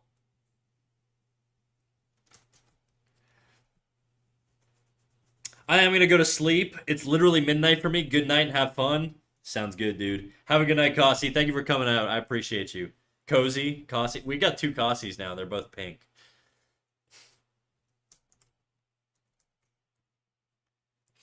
We got Kossi Draws and Kossi Trap. I'm gonna have to call you Trap, I think. I enjoyed the stream. Hey, I do what I can. Nope. That's why a potential romantic situation gives me an insane amount of anxiety.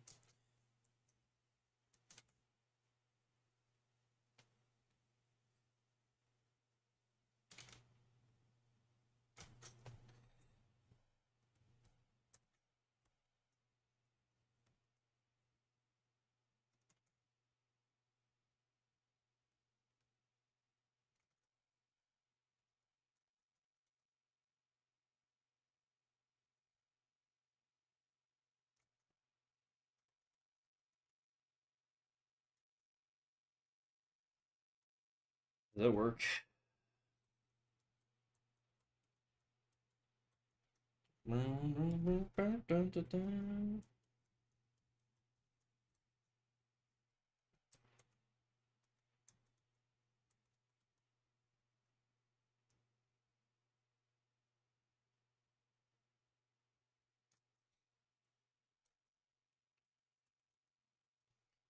Merch automatic.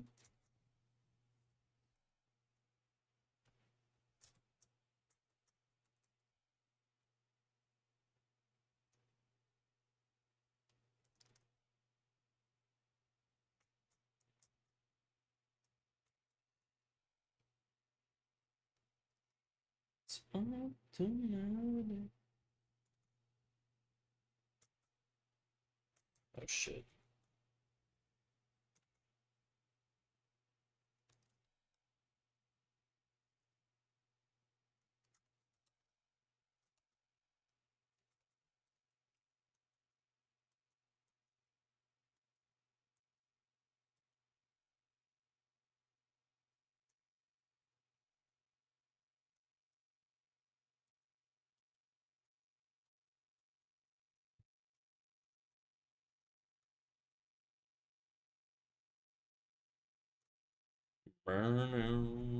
Okay, he needs another arm. Where the fuck's the other arm supposed to be here?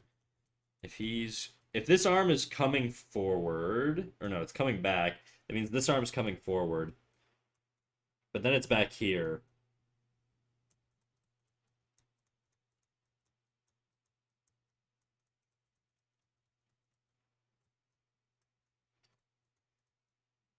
Hmm. This arm should be a lot farther back, shouldn't it? Sure should. Sure should.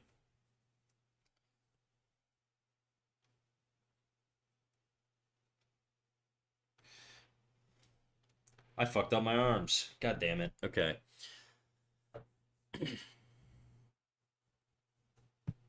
That's sad. I guess you just have to decide if a platonic thing or a romantic thing before you sleep with them. Yeah. I won't lie, there was something I experienced that's been psychologically fighting with me for a long time. There was a time I took calisthenics pretty seriously and I got super fit, and while working out in a park. Oh shit. Rune Starforge, you raid me? Give me 2 seconds, I'm gonna read out this message and then we'll address the raiders. There was a time I took calisthenics pretty seriously and I got super fit while working out in a park at my cousin's place. A bunch of girls were very aggressively hitting on me. Now this was literally everything I thought I wanted, but I fully shut down and went to panic mode and just dodged the situation. I feel so deeply conflicted about it. Um, I mean, I think that's not an abnormal response. My sister says maybe it was something to do with the discomfort of being objectified, but I don't know, man. It feels like I miss something major. I don't know, bro. I think you're putting more like meaning on it than what it actually has. You're gonna have a lot more encounters in your life, bro, and I don't think it's really worth dwelling on this one particular one. You'll have a lot more babes throwing themselves at you one day. I promise, Jadu. So don't stress about it. All right, just like shit like that happens. You get like fucking you get that Moby Dick moment where you lose your great white whale. But that's life. There'll be other great white whales for you to chase. Okay, just because you missed with the harpoon this time and you fell in the water doesn't mean that Captain Ahab can't get back on the ship and do it again in the future. You'll have a lot more. You'll have a lot more opportunities. Also, Rune Starforge, thank you for the raid. What were you getting up to today? What were you getting up to today? We were having a little bit of a heart to heart on dating and the world that we live in exactly or whatever. But how you doing, Rune? Let me give you a little shout out. Shout out, Rune Starforge. I love when people have easy names to spell. Makes my life a lot easier. Oh, last category, art. Shit. What were you getting up to? You want to share anything with the class?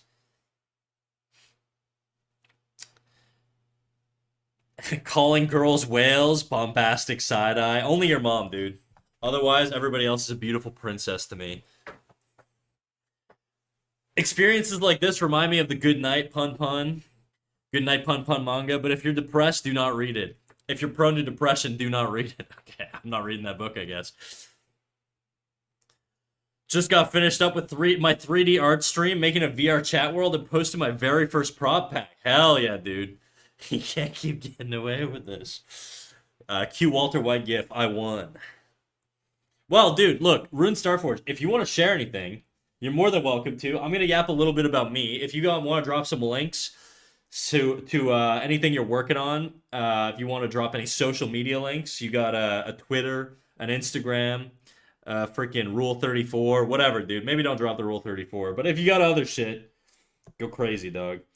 For everybody else who's new here from Rune Starforge's stream, my name's Snack.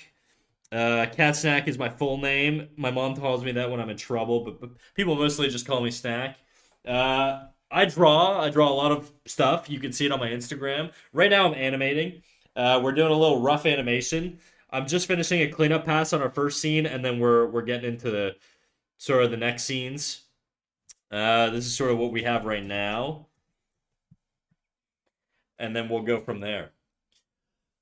Thank you, Omni Ruler 34. Unless buildings and level design is your kink, well, you'd be surprised, dude. I've seen a lot of people having sex with like industrial airplane hangars and shit like that. So it exists out there. There's a demand for it for sure. Now, am I gonna supply it? I don't know. I'm not that kind of economist. So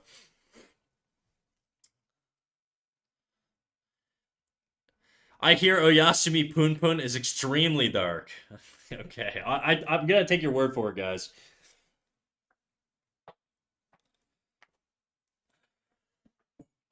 Oh, thank you, Army. We read that.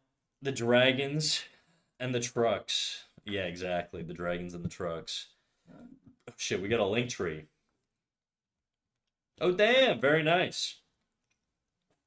Is there anything you want me to show off on stream? I'm gonna go to your blue sky as a knee-jerk reaction. See if we got some 3D modeling going on there. Oh, fuck, dude. These are crazy. You do building design, huh? Okay, let me pull something up.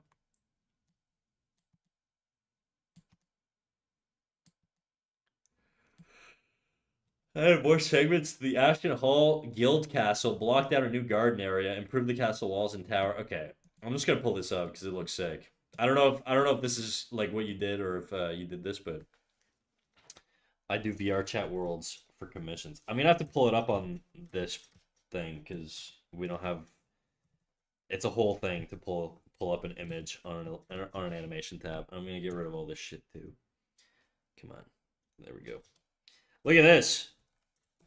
Look at this castle, guys. Yeah, that's actually what I worked on today. Hell yeah, dude. I don't know shit about modeling. I did a little bit of modeling in like college. We used Maya. I don't know what softwares you use. We used Maya, I think.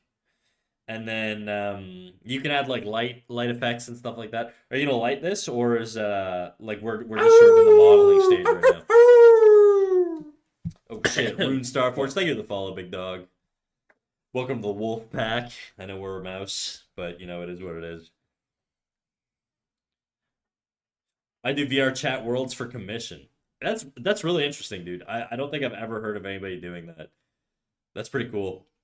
That's cool, man. Well, look, you're welcome to hang out. You use Blender, Substance Painter, and Unity. Okay, that makes sense. You're welcome to hang out. If you got shit to do, literally, if you got to take a poo or you got to fucking eat or whatever, or go do work, I don't know. Whatever you got to do, feel free to do it. If you want to hang around, you can hang around. I'm just going to be doing some cleanup on the animation. That's going to be most of today's stream. And chit-chatting with chat. So. This is very true. I think what I want is to be the kind of person who can manage that spotlight. It was like six different women, so it was super intimidating. But I guess I want to be the kind of person who could just thrive in that environment and choose to engage if I still wish, instead of panicking away from the situation. Yeah, well, it just sounds like you need more exposure, dude. That's what it sounds like to me. So my advice to you is just surround yourself with more beautiful turbo babes. You know, hang out with fucking hot ass babes more often. And it doesn't even need to be in like a I want to fuck these girls type of way. It could just be like try to have more platonic female friends. There's nothing that prepares you more for talking with women than having girlfriends. And I think in my case, I was kind of a little bit of a like a dumbass when it came to talking to women most of my life because I didn't really have a lot of female friends until college. And before that, I just hung out with dudes and I played hockey, so I was very much like a dude bro. And I had no idea how to talk to chicks, and I was like overly offensive or just like made tons of fumbling mistakes and just really like just inept stuff, right? And I think through having a lot of friends that were women that were just like exclusively platonic friends that I had no interest in like dating, you sort of start to recognize the boundaries and the way you communicate is a little different between the sexes. Not always, but there is a little bit of a difference between the two sometimes, and it you can definitely train to talk to women. Uh, I guess it depends on your group of friends. Like my guys are very crass. It's like very very like locker roomy type dude, like edge lord type conversations.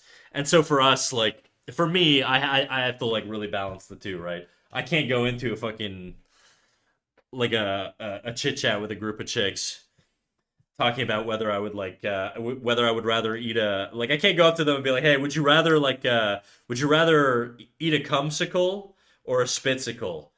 I'm gonna look insane. They're gonna think I'm a fucking lunatic. Okay, you can't do that. But I could do that with my boys.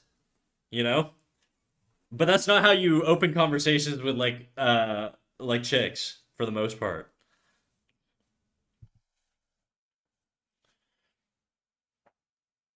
Girls don't want to be my friend. They only want me for my sexy, sexy art skills. Ugh, I relate to that so hard, bro. You have no idea. I'm more than just a hand that can draw, dude. I also feel gross when others like me or when I like others. I believe this struggle happens to more people than you think. I also want to add genuine, deep, sincere connection can happen outside romantic relationships too. Yeah. I think the one thing that I've noticed, okay, this is sort of my this is gonna be a little based, guys. Okay, so warning here. My opinion with like guy girl heterosexual like platonic relationships is they're a little bit complicated sometimes. I think the issue is that they're a little bit more complicated for the guy than they are for the girl, I think. I think guys are very, very susceptible to falling for their female friends. And I think if you're a girl, you've probably experienced this where you sort of start being friends with a guy and he's really nice and he's a super awesome guy, and then eventually confesses his feelings to you and it's like, "Oh fuck. Was he just using me? Was he just pretending to be my friend?" And I think for guys, the answer is no, not really. I think the answer is guys like you could go into a friendship with a girl just intending to be friends, but it's very easy for those wires to get crossed in a guy's brain. At least that's how it is for me in my experience. It's very, very easy for guy friends to fall for their female friends. And I think the inverse isn't necessarily as true. And I think that's why guys get a little sussed out whenever like a girl has a lot of guy friends because in their head, in a guy's head, the guys are interested in the girl, and they probably are, to be quite honest. But in the girl's head, because the inverse isn't true, and girls don't always fall for their guy friends, it's there's a bit of a disconnect there, and I think so. That's a little explainer for me in my experience with male female friendships from the heterosexual perspective. I have a crazy recommendation for getting used to hanging around with women. Either dance, Pilates classes. I met my girlfriend at a sword fighting club, which is where I'm heading to right now. Oh hell yeah, dude.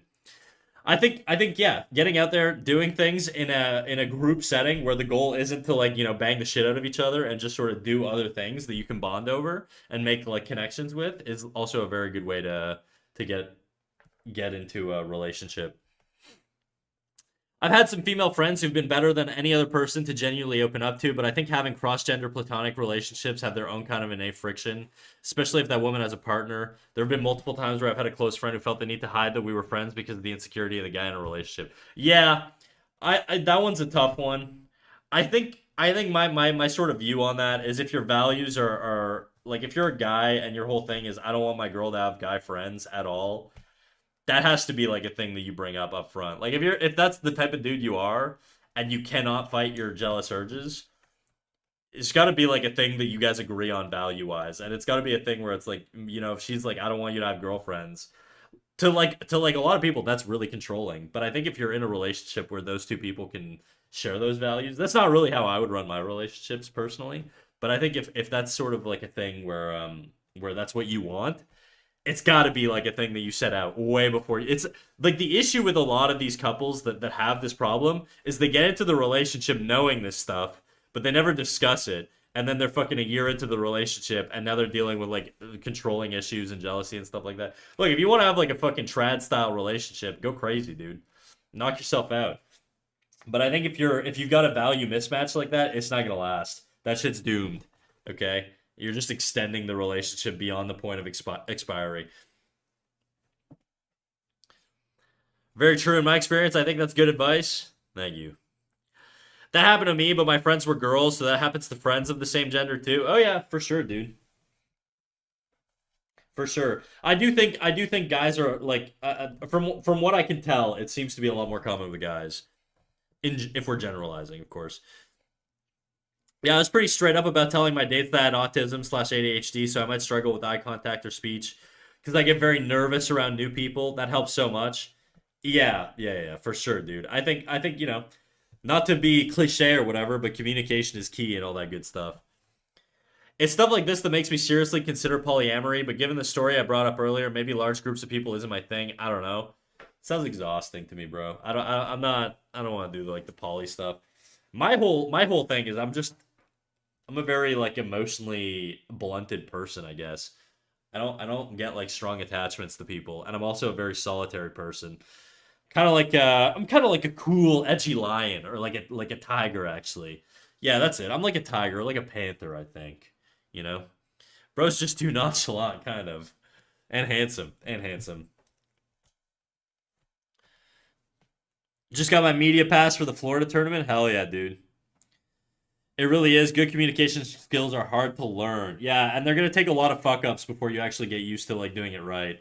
So prepare to have bad communications in early relationships to prime yourself for good communication in future ones. Or have good friends that you grow up with that you could practice that shit with and train for. But yeah, it's when you add like lust, love, and infatuation into the mix, becomes a lot harder to be a rational human being sometimes. So the way you'll communicate with your friends isn't necessarily the way you'll communicate with your partner, and it's difficult to be like objective in a relationship sometimes.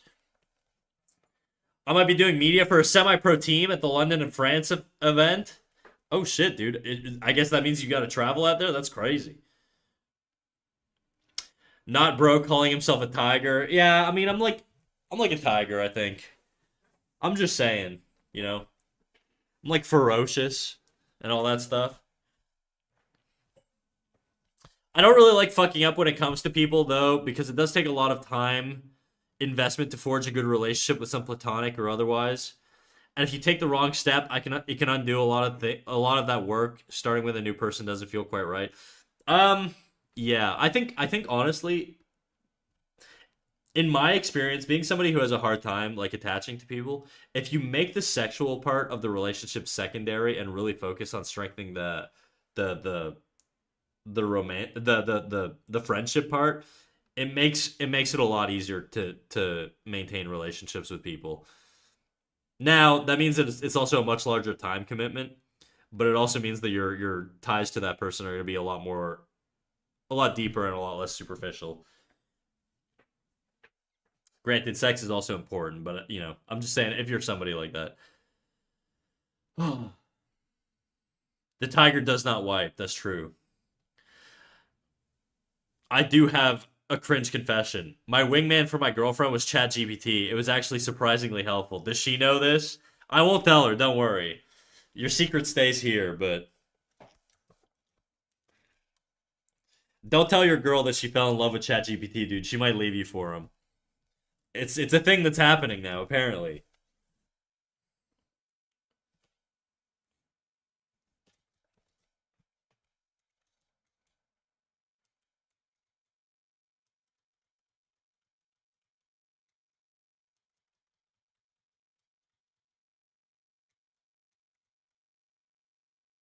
Hmm.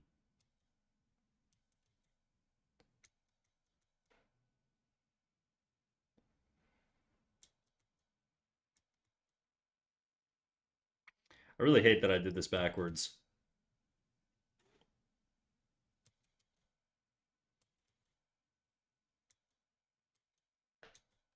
I think it's just this arm that's like fucked up.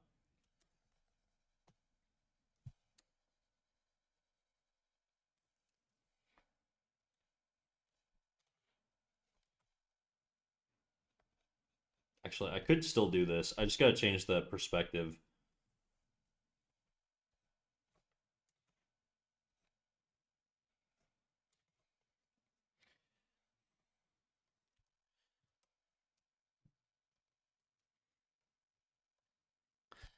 Yeah, she's gonna leave you for ChatGPT, bro. Yeah, she thought it was really funny and cute, but I only told her because I trust her. Well, that's a good sign, you know. And to be fair, sometimes people do like group chat stuff where they're like showing their buddies their messages and be like, "What do I say? What should I say?" That's basically outsourcing your pickup artistry to other people. Okay, so if you could do that and that's socially acceptable, then I think you should be able to ask an AI how to bang babes. Okay.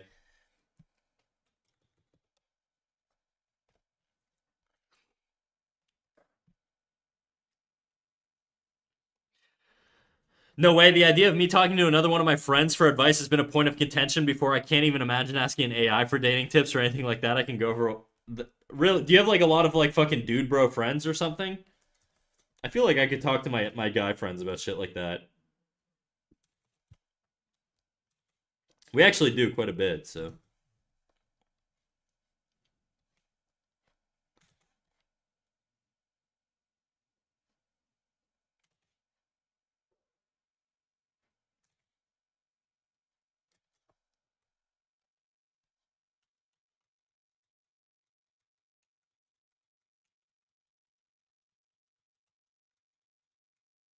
okay.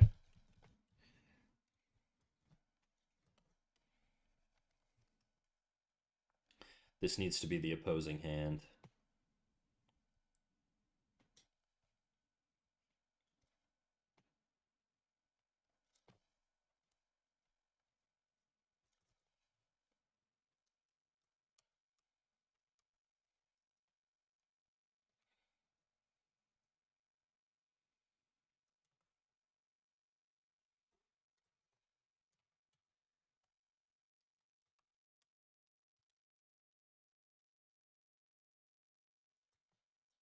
Yeah, that's gonna work better.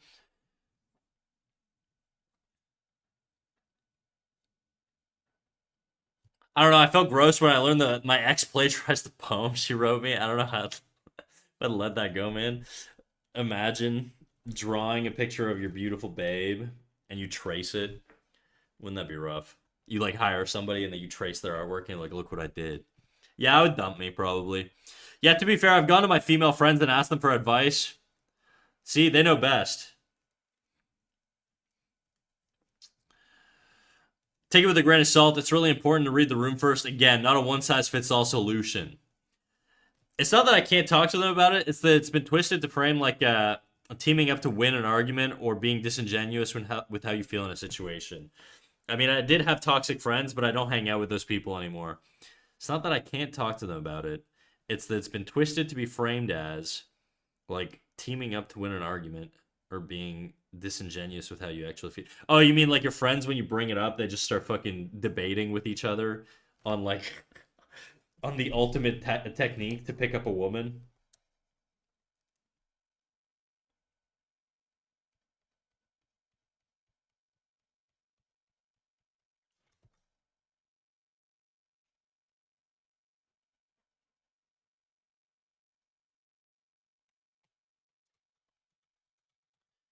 No, the girl in the situation didn't like that. I was also talking to other people about what to do with the situation.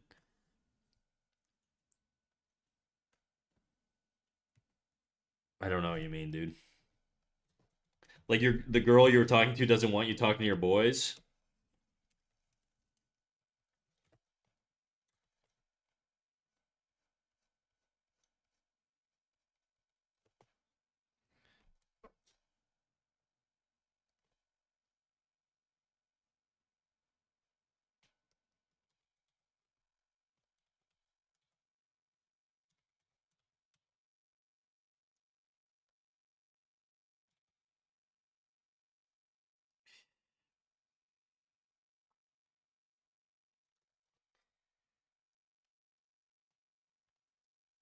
Yeah, basically without going into too much detail. Okay. Uh that's fair, I think. I think that's fair. I mean, it's gonna really depend. Like if I had a girlfriend whose friends were like just really fucking like catty bitches that would just like love to gossip and shit, I would not want her talking to them about my relationships because I wouldn't trust them to be objective. You know what I mean? If I thought she had like good friends, then it probably wouldn't bother me as much. It's gonna come down to the friend, I think, for the most part. But it's like if it's like they're having conversations that are like Snack has a small dick and he sucks at sex, I probably I probably don't want my girl telling them shit like that. You know what I mean? Even though it's so true, guys. But you know, we don't need that. Same, same.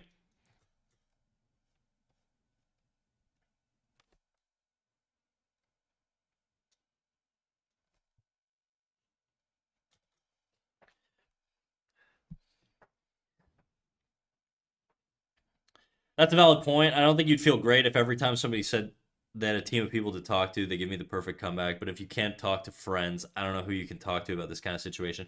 I think you should be able to talk to your friends about it, okay? I think that should be fine, but I think if your friends are reasonable people, if your friends are like, if they're like, yeah, look, Jadu, you're a high value male. You could do so much better than fucking Winifred or whatever your girl's name is or whatever. You could be like, then it's like, okay, maybe you don't ask these guys for advice, and maybe your girlfriend being like a little insecure about you talking to these guys about advice is reasonable. Um, I think the request of you're never allowed to ever discuss your problems or the difficulties in your life relating to your relationship with anybody ever is a bit much. And it doesn't seem healthy.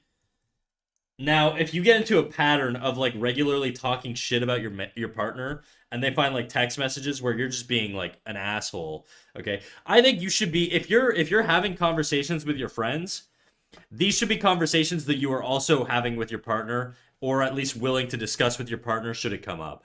I don't think it should be something where she reads something and now it's like gonna be some fucking some big life changing or relationship changing discussion is gonna have to come from it because you were hiding some stuff. Okay, I think if you're talking to your friends, keep it within the realm of appropriate and respectful to your partner. And I think if you can't do that, then maybe you shouldn't be dating this person.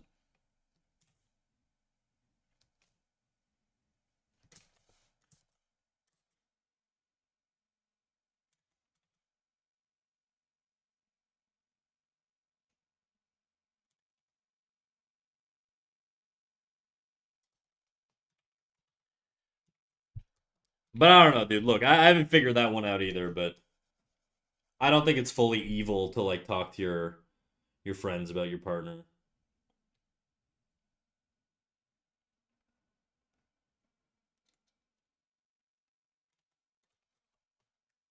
I don't really know how to do this fucking hand. Guys, I'm gonna get a little food. I'm kind of hungry. I think an ad's coming up in like 3 minutes. I'm just gonna run it now. I'm gonna make something to eat. I'm fucking starving. BRB.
I'm back.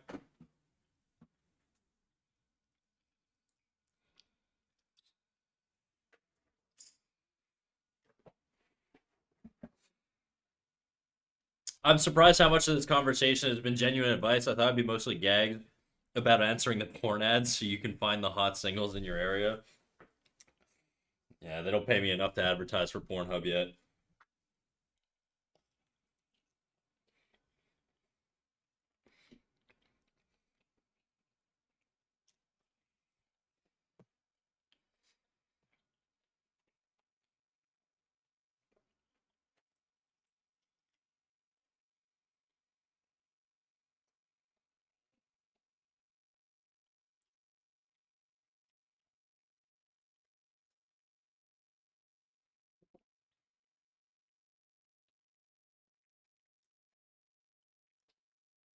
I think relationships are an earthly distraction from becoming an alpha artist.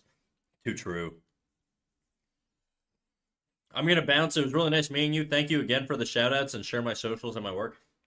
Hey, no worries, big dog. I appreciate you, Rune Starforge. Have a good one. Have fun at your what was it, sword fighting?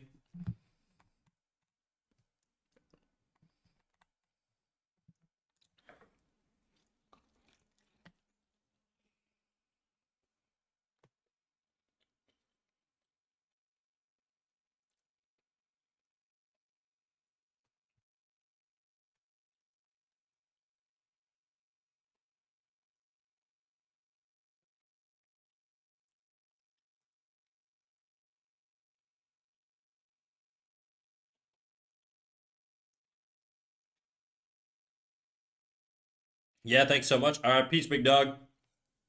Dude, I'm still so fucking hungry. I'm in to go back for seconds. Give me a sec.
All right, I'm back for real this time.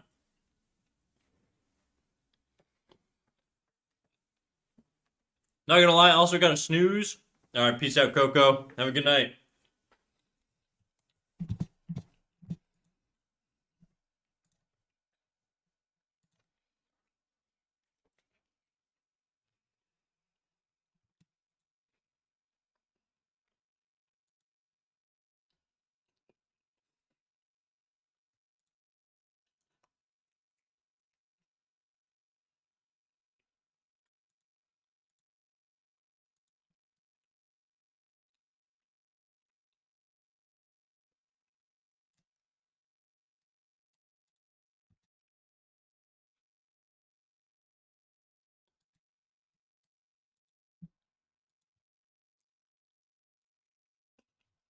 Bro, I love peanut butter. Greatest invention ever.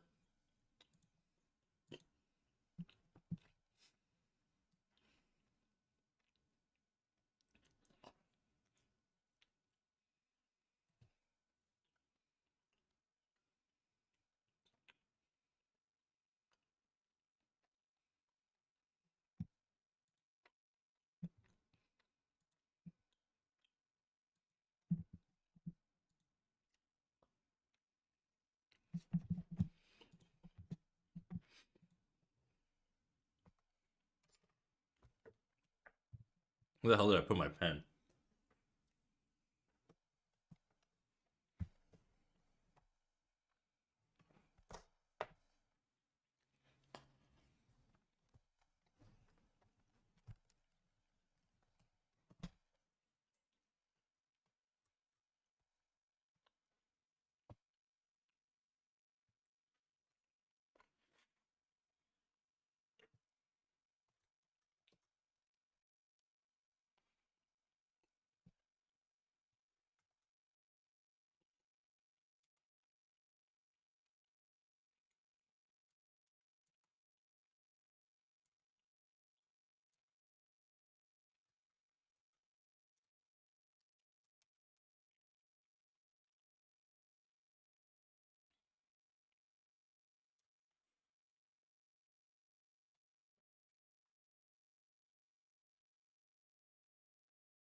And looks so fucked, dude.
Mm-mm-mm-mm-mm.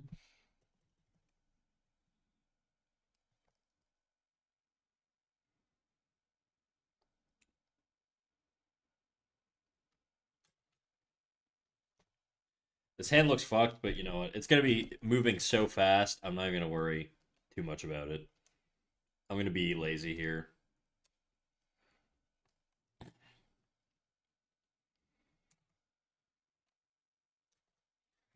Boom, boom, boom,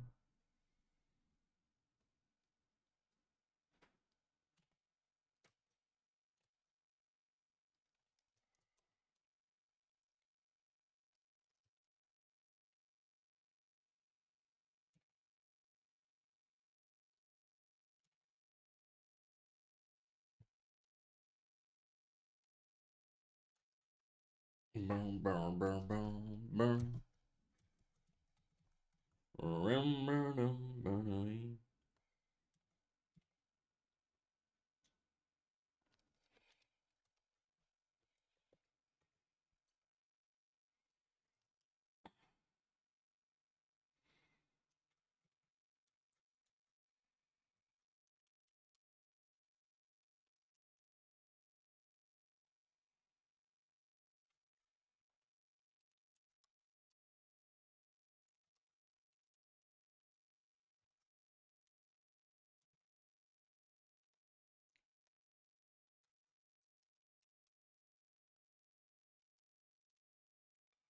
Mhm, mhm.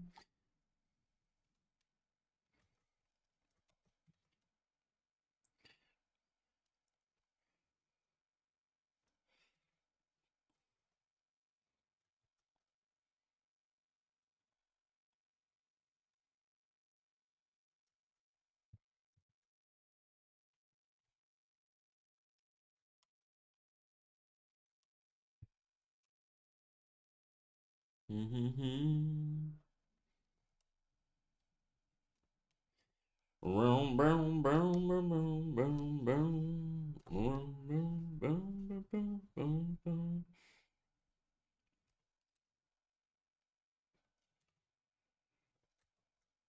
Rum.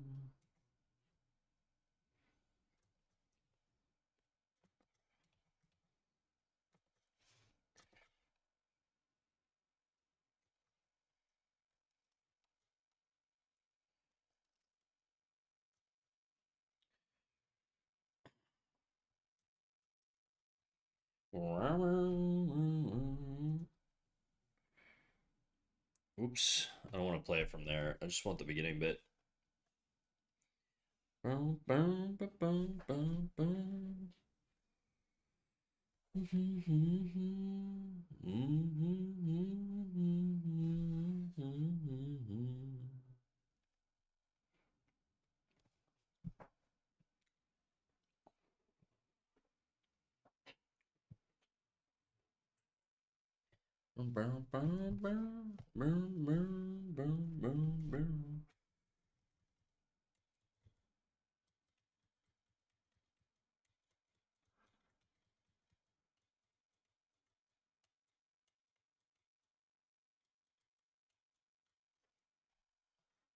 I don't really like this.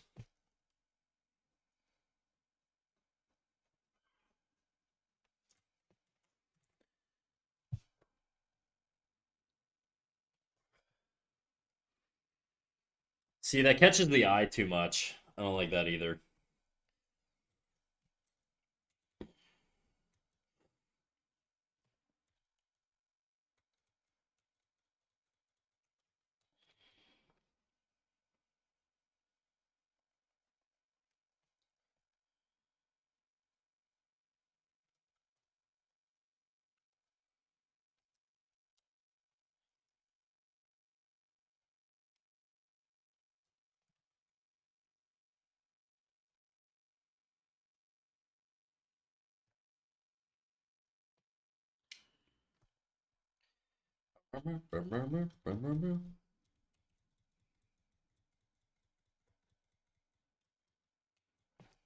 All right, we're gonna do this one.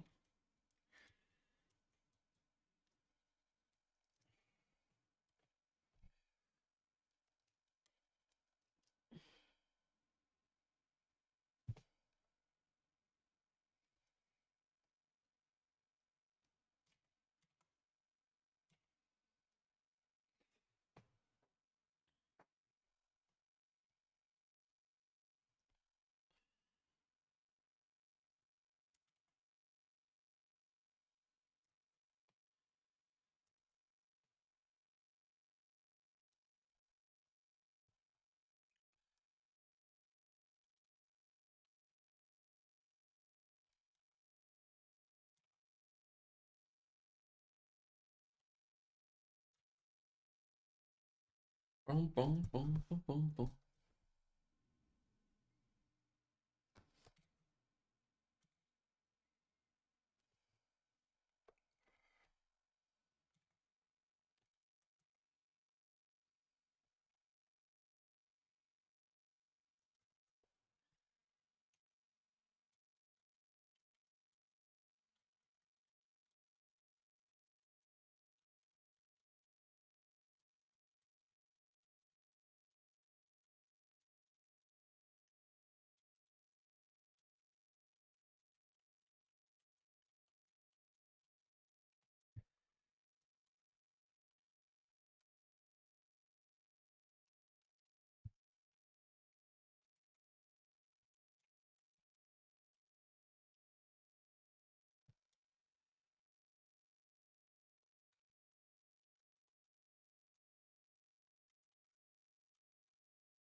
Roses are red, cat snack does art. If you eat gas station burritos, you shouldn't trust a fart.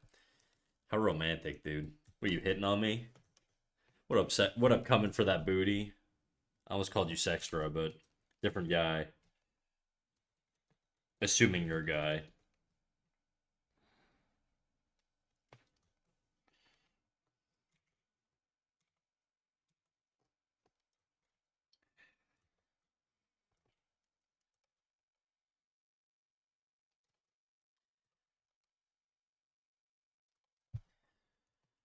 I am. How did I know? With a name like coming for that booty, you could have been either, really.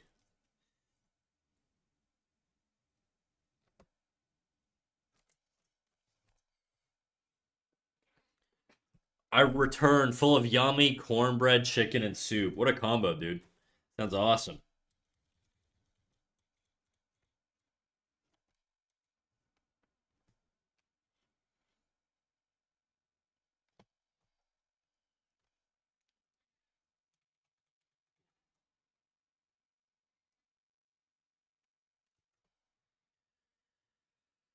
Nice work, Snack. Thanks, Slim Jim. How you doing, big dog? We're getting there. We're almost done with this little cleanup.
Painting, I need to make up like a lot of work.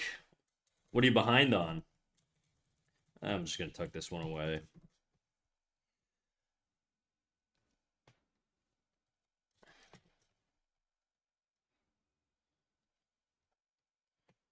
Kind of looks a little stupid the way he drags the arm.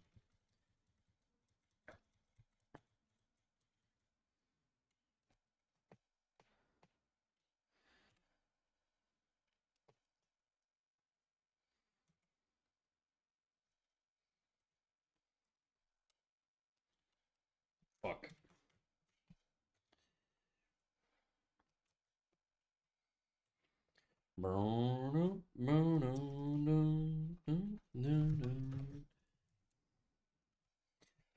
You caught me, guys. You caught me at a little quiet part of the stream. I've been kind of locking in on this, so we've been little quiet.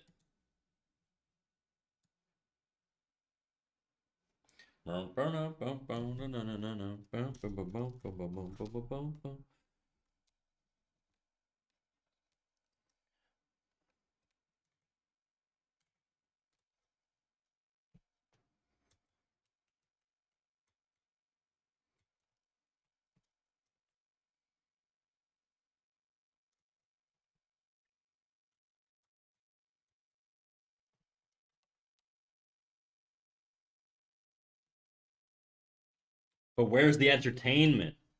You're gonna have to entertain yourself, children.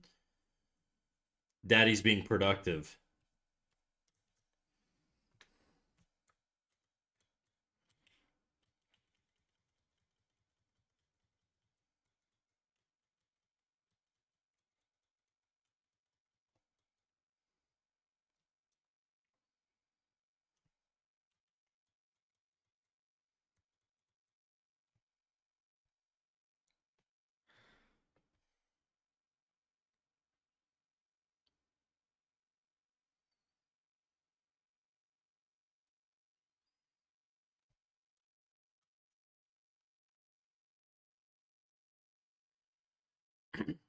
Baby want keys? That's right. Jingle them for Boba, would you?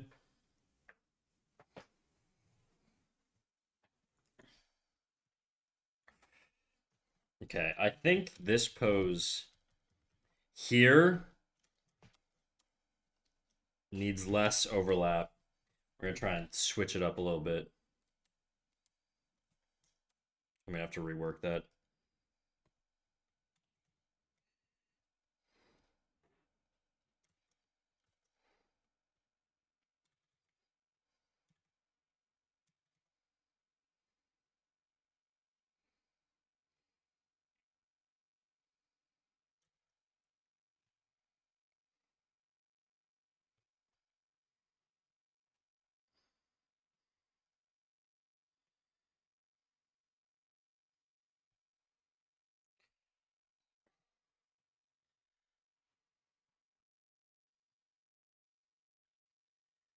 Next, a mouse who enjoys a good meme. Don't ask for not safe for work art, or he'll make your mom scream. Yeah, because it's Halloween, guys. That's why. It's nothing dirty. Fuck it, whatever. I'm leaving it the way it is. I'm lazy. It just does feel a little awkward. I feel like it'd be more like this.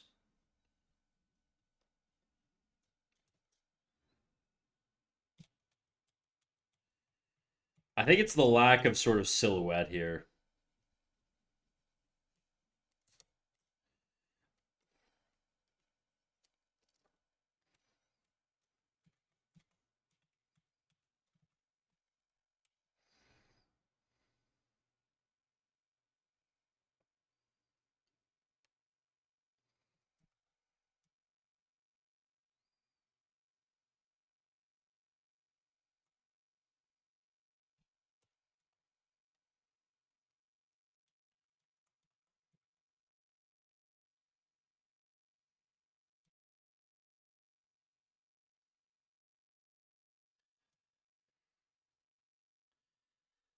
Just a little snack with his ass out pissing over a balcony.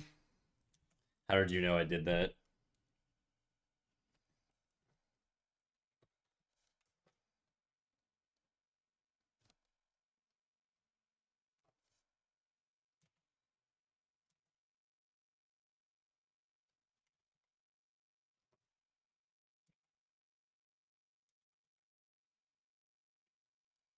To be clear, I didn't piss over the balcony, guys. I pissed on the balcony. Different things. One is a way worse crime. It's my balcony. If I want to piss on it, I can. It's my God-given right.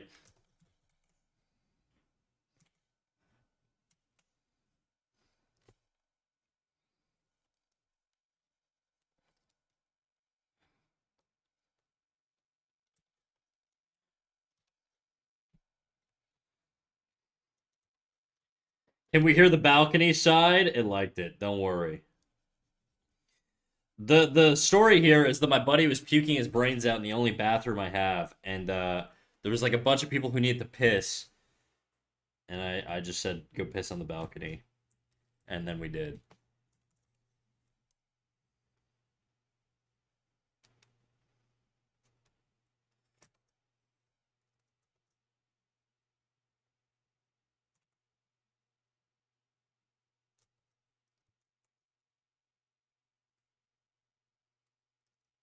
Just a blushing little balcony. Yes, sir.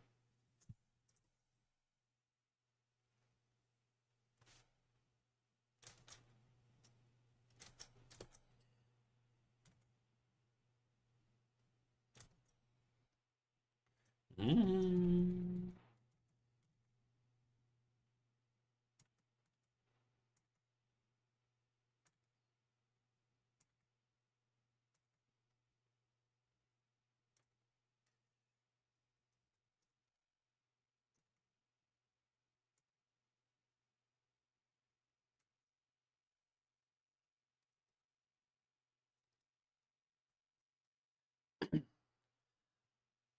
Balcony be drinking that piss. Balcony baka. Exactly. It had it coming. All right.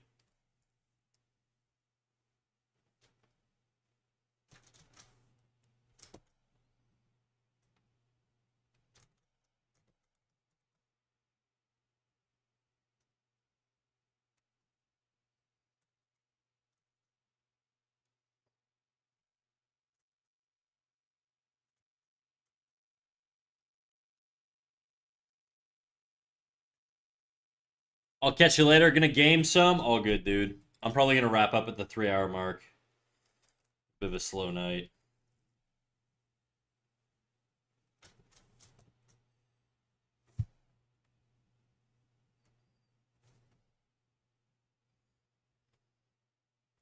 Okay, I think that's better.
Sorry, I'm orange. It's okay, Sextra. You didn't know.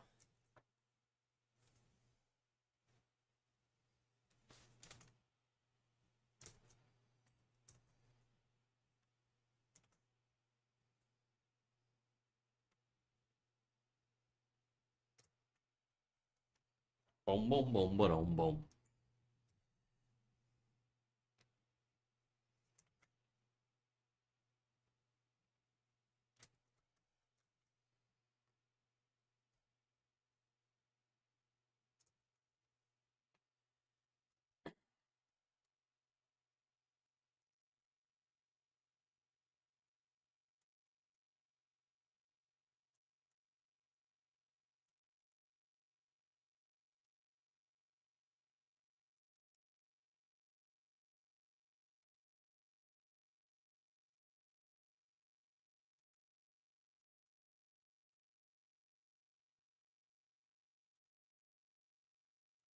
Get caught. Yo, what up, dog?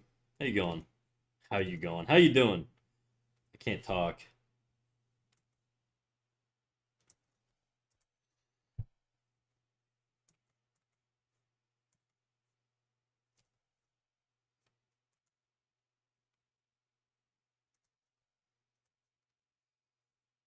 Doing okay.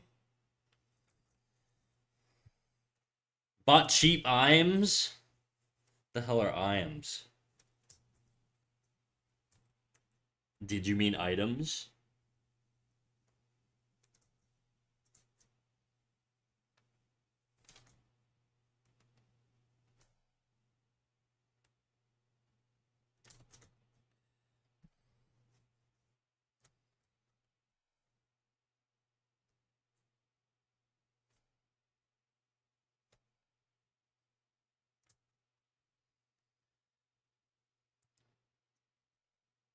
Surely I'll stop at that and not spend $1,000 on audiophile hobby things. What'd you get? You know I need a new microphone, so.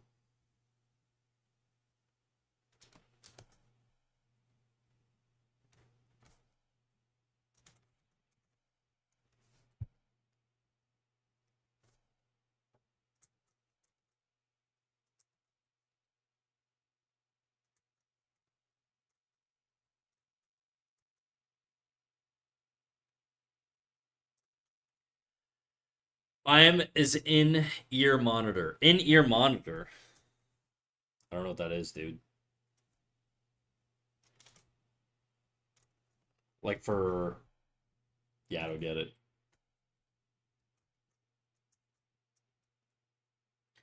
Vroom, vroom, vroom, vroom, vroom.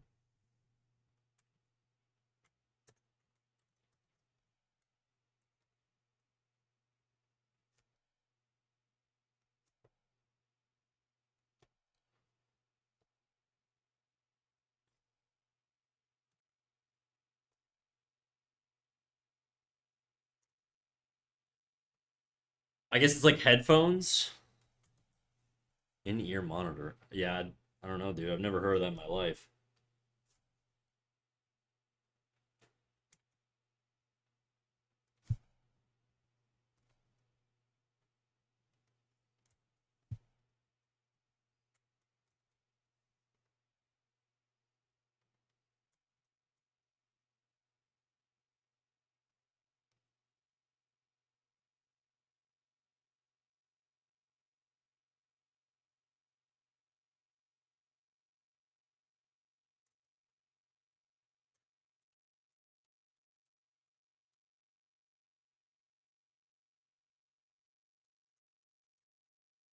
Singers use them on stage for listening to other instruments and not get. Oh, okay. I know what you're talking about now. I know what you're talking about.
Apparently, they have a really good price to sound quality ratio compared to headphones. Wait, so you're just using these for like casual use? Is that what you're saying?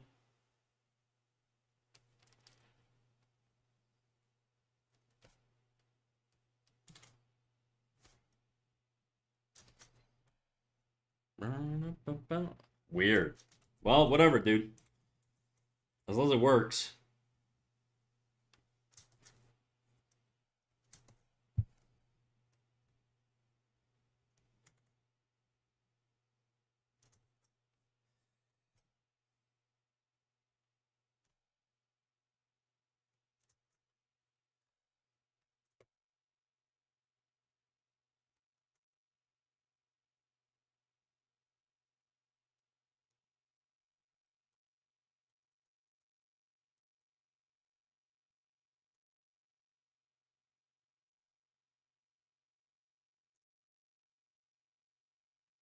Of course, you also need a digital to analog converter and amplifier, and each part of this setup can cost as much as you want, basically.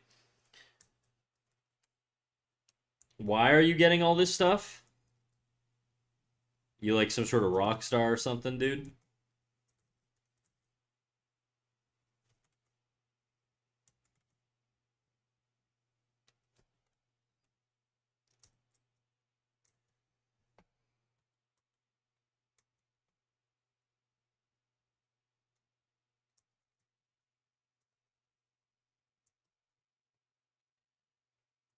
What are you animating? I'm animating this fella running right now. It's part of a larger sort of thing that we're working on. We got this sort of whole thing roughed out to frame. Was it 109 or 106? I don't know. It's like a guy who runs and then he jumps and then he falls and then he lands. I'm just tying it down right now. Because I'm autistic, I don't know. Okay, I'll accept that answer. How you doing, Anthony Cadet?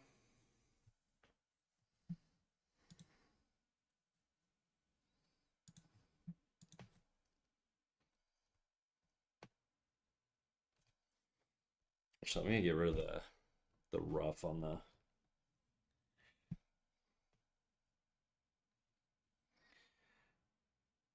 Are you gonna color this, or do you think that's too much effort? Oh, I'm coloring it. I'm comping it. I'm going all the way, guys. I'm popping my cherry. Okay, this is prom night for me. We're gonna see if I can do a fucking animation from start to finish. to like a professional level. Oh, cool. Looks like I'm already following you. Hell yeah. We fuck with that. We fuck with that. Thank you for the follow, big dog. I know, I recognize your name. It sounds very professional. I don't know why. Your name just sounds like you should be like a big famous YouTuber. Anthony Cadet. Anthony Cadet art.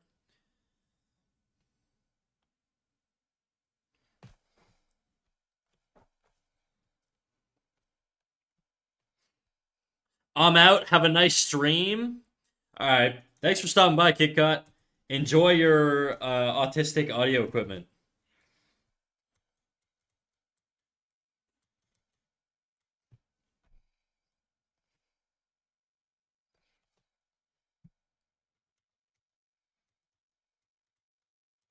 I don't like that.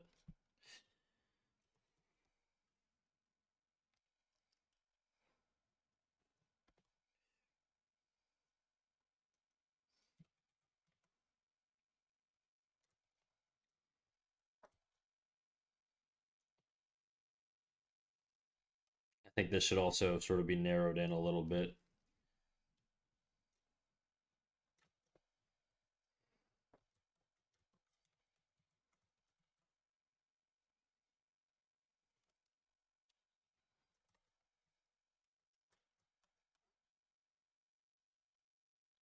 Yeah, so the tragic part of this is that this is what we're going to be doing a lot of on stream, which means it could bore the fuck out of people, but you know, that's life. What are you going to do? I like this song? Hell yeah.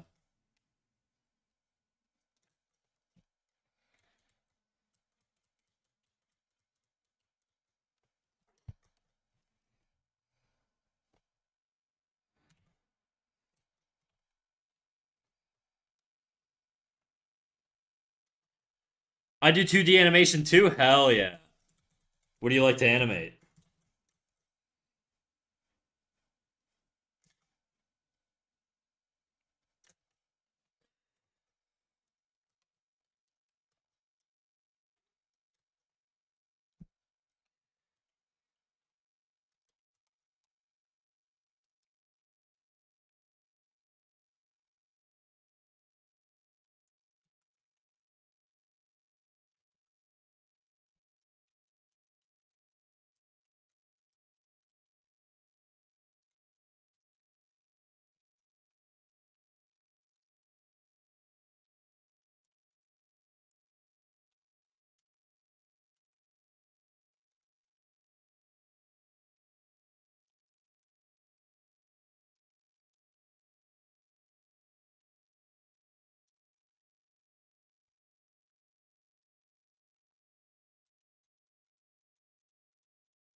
Right now, I'm working on a Hollow Knight Silk Song 2D animation, some fan art too. Nice, dude.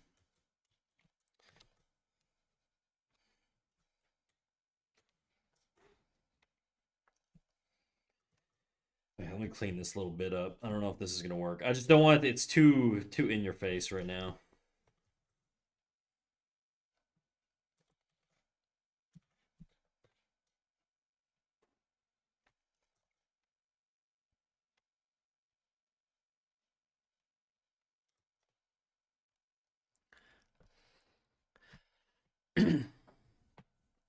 There's a drawing I've been wanting to finish for a long time, but I keep thinking about drawing other stuff during the process. Yeah, welcome to my life, dude. I always like hop around from one thing to another. I can never hard commit to anything, it feels like.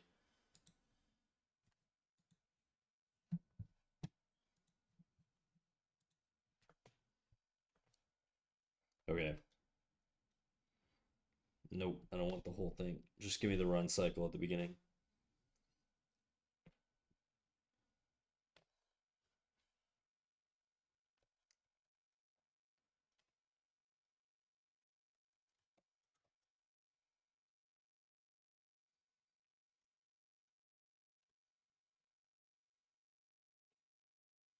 It feels choppy. That's just because it's looping.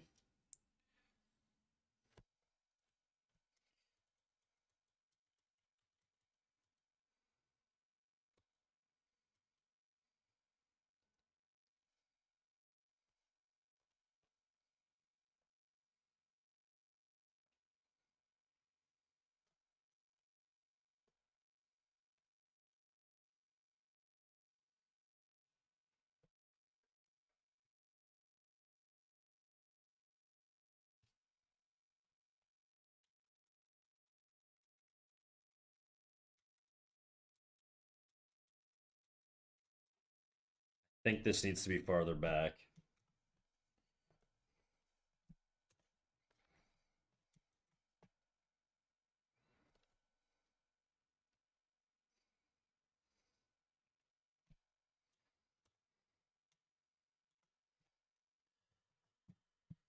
I ain't as good as you, but if you want, I can show you the animation if you want to see. Sure, link it to me, dude. Go for it. I'll take a little peek.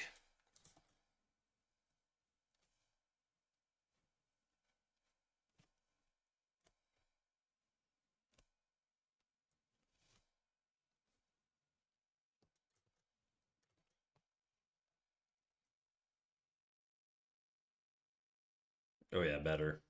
A lot better.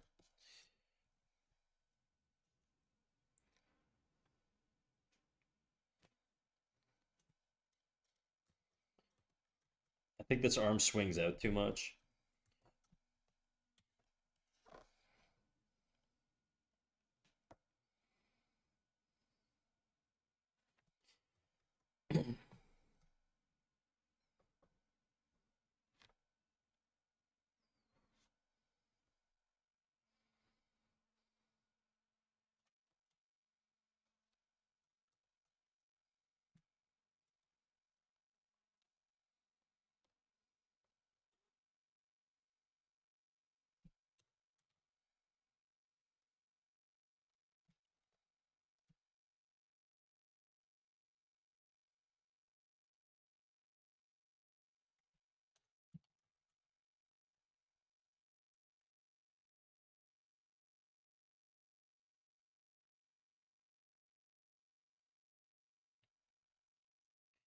Hmm.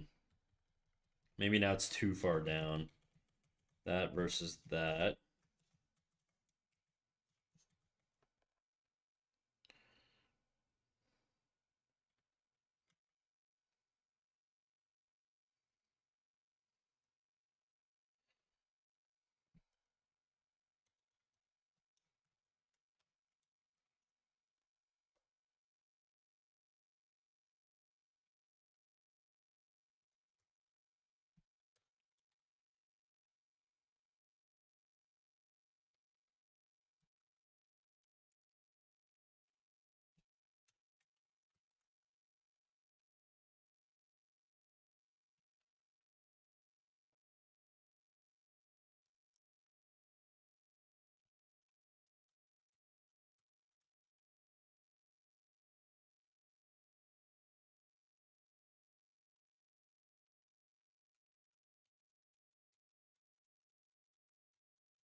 Snack, I made a genius discovery. You are the One Piece. The jig is up, hands up.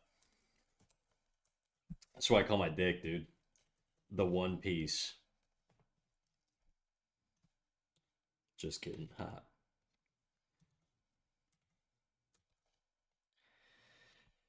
Okay.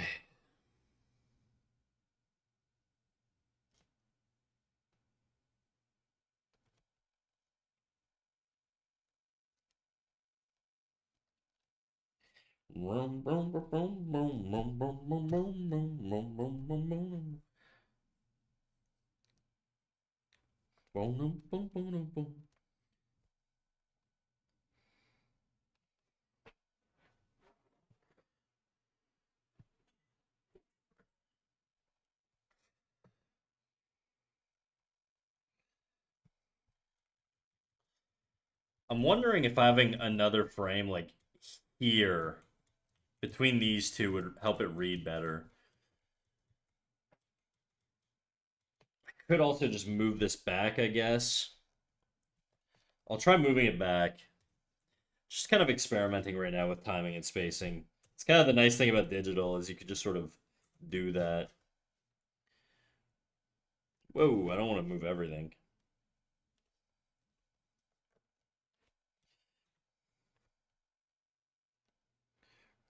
Did this fuck everything up? Or just this guy? Yeah, it fucked everything up. Shit. Why is it doing that?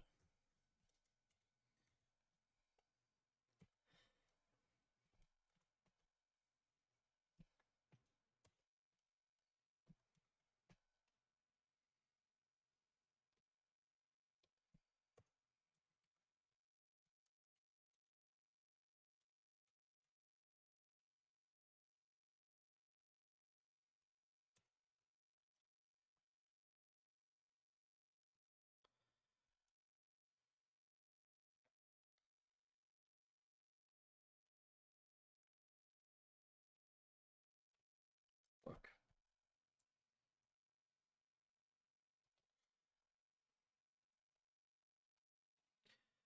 Hope you like it. I'll take a look in 2 seconds. I'm just trying to figure out this timing here. Yeah, I don't like that.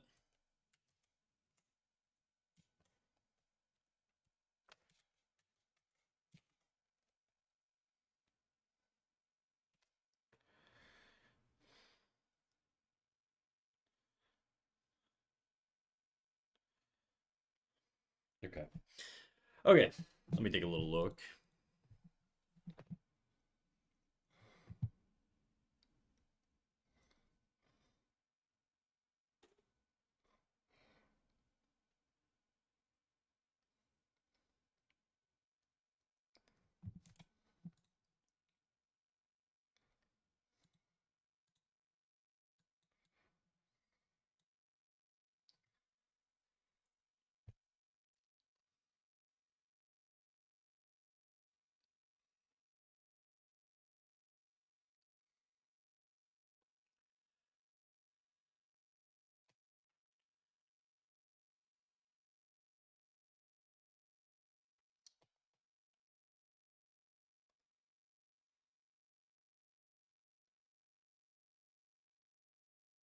Yeah, it looks pretty good, dude.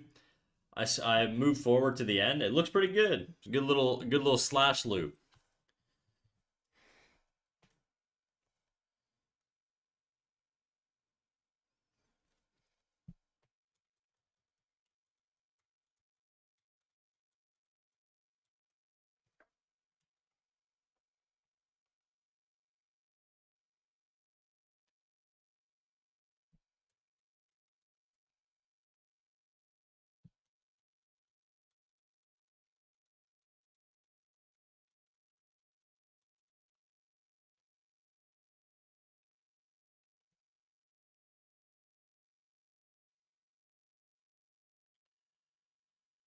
Would it still be fan art if we drew you as a stick figure? Yeah. I think as long as it's me, it's fan art. Isn't that how it works?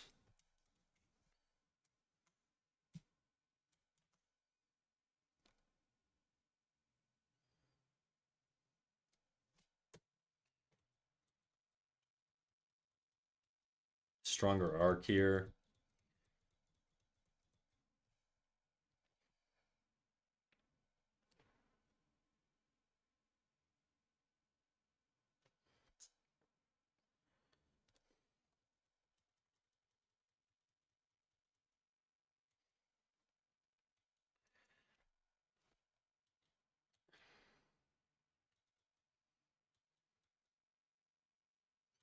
Ah, there's some weirdness here.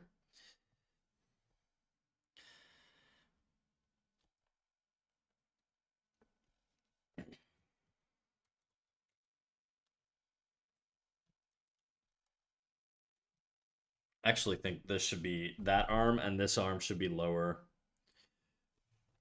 Fuck, okay.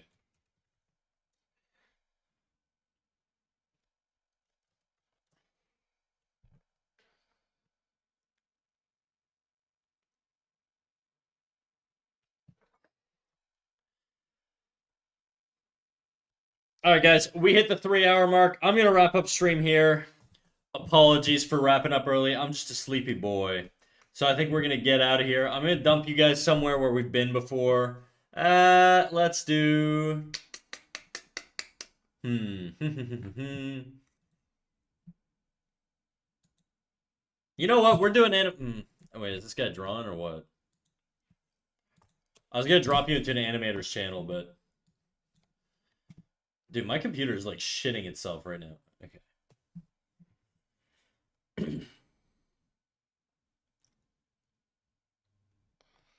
This guy looks like he's gaming.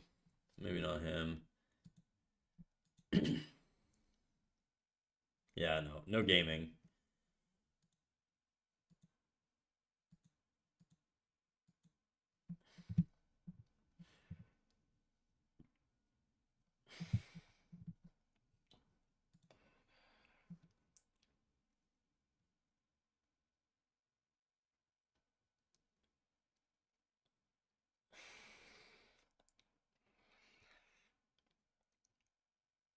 Okay, whatever. We're gonna rate it to Doom Fruit.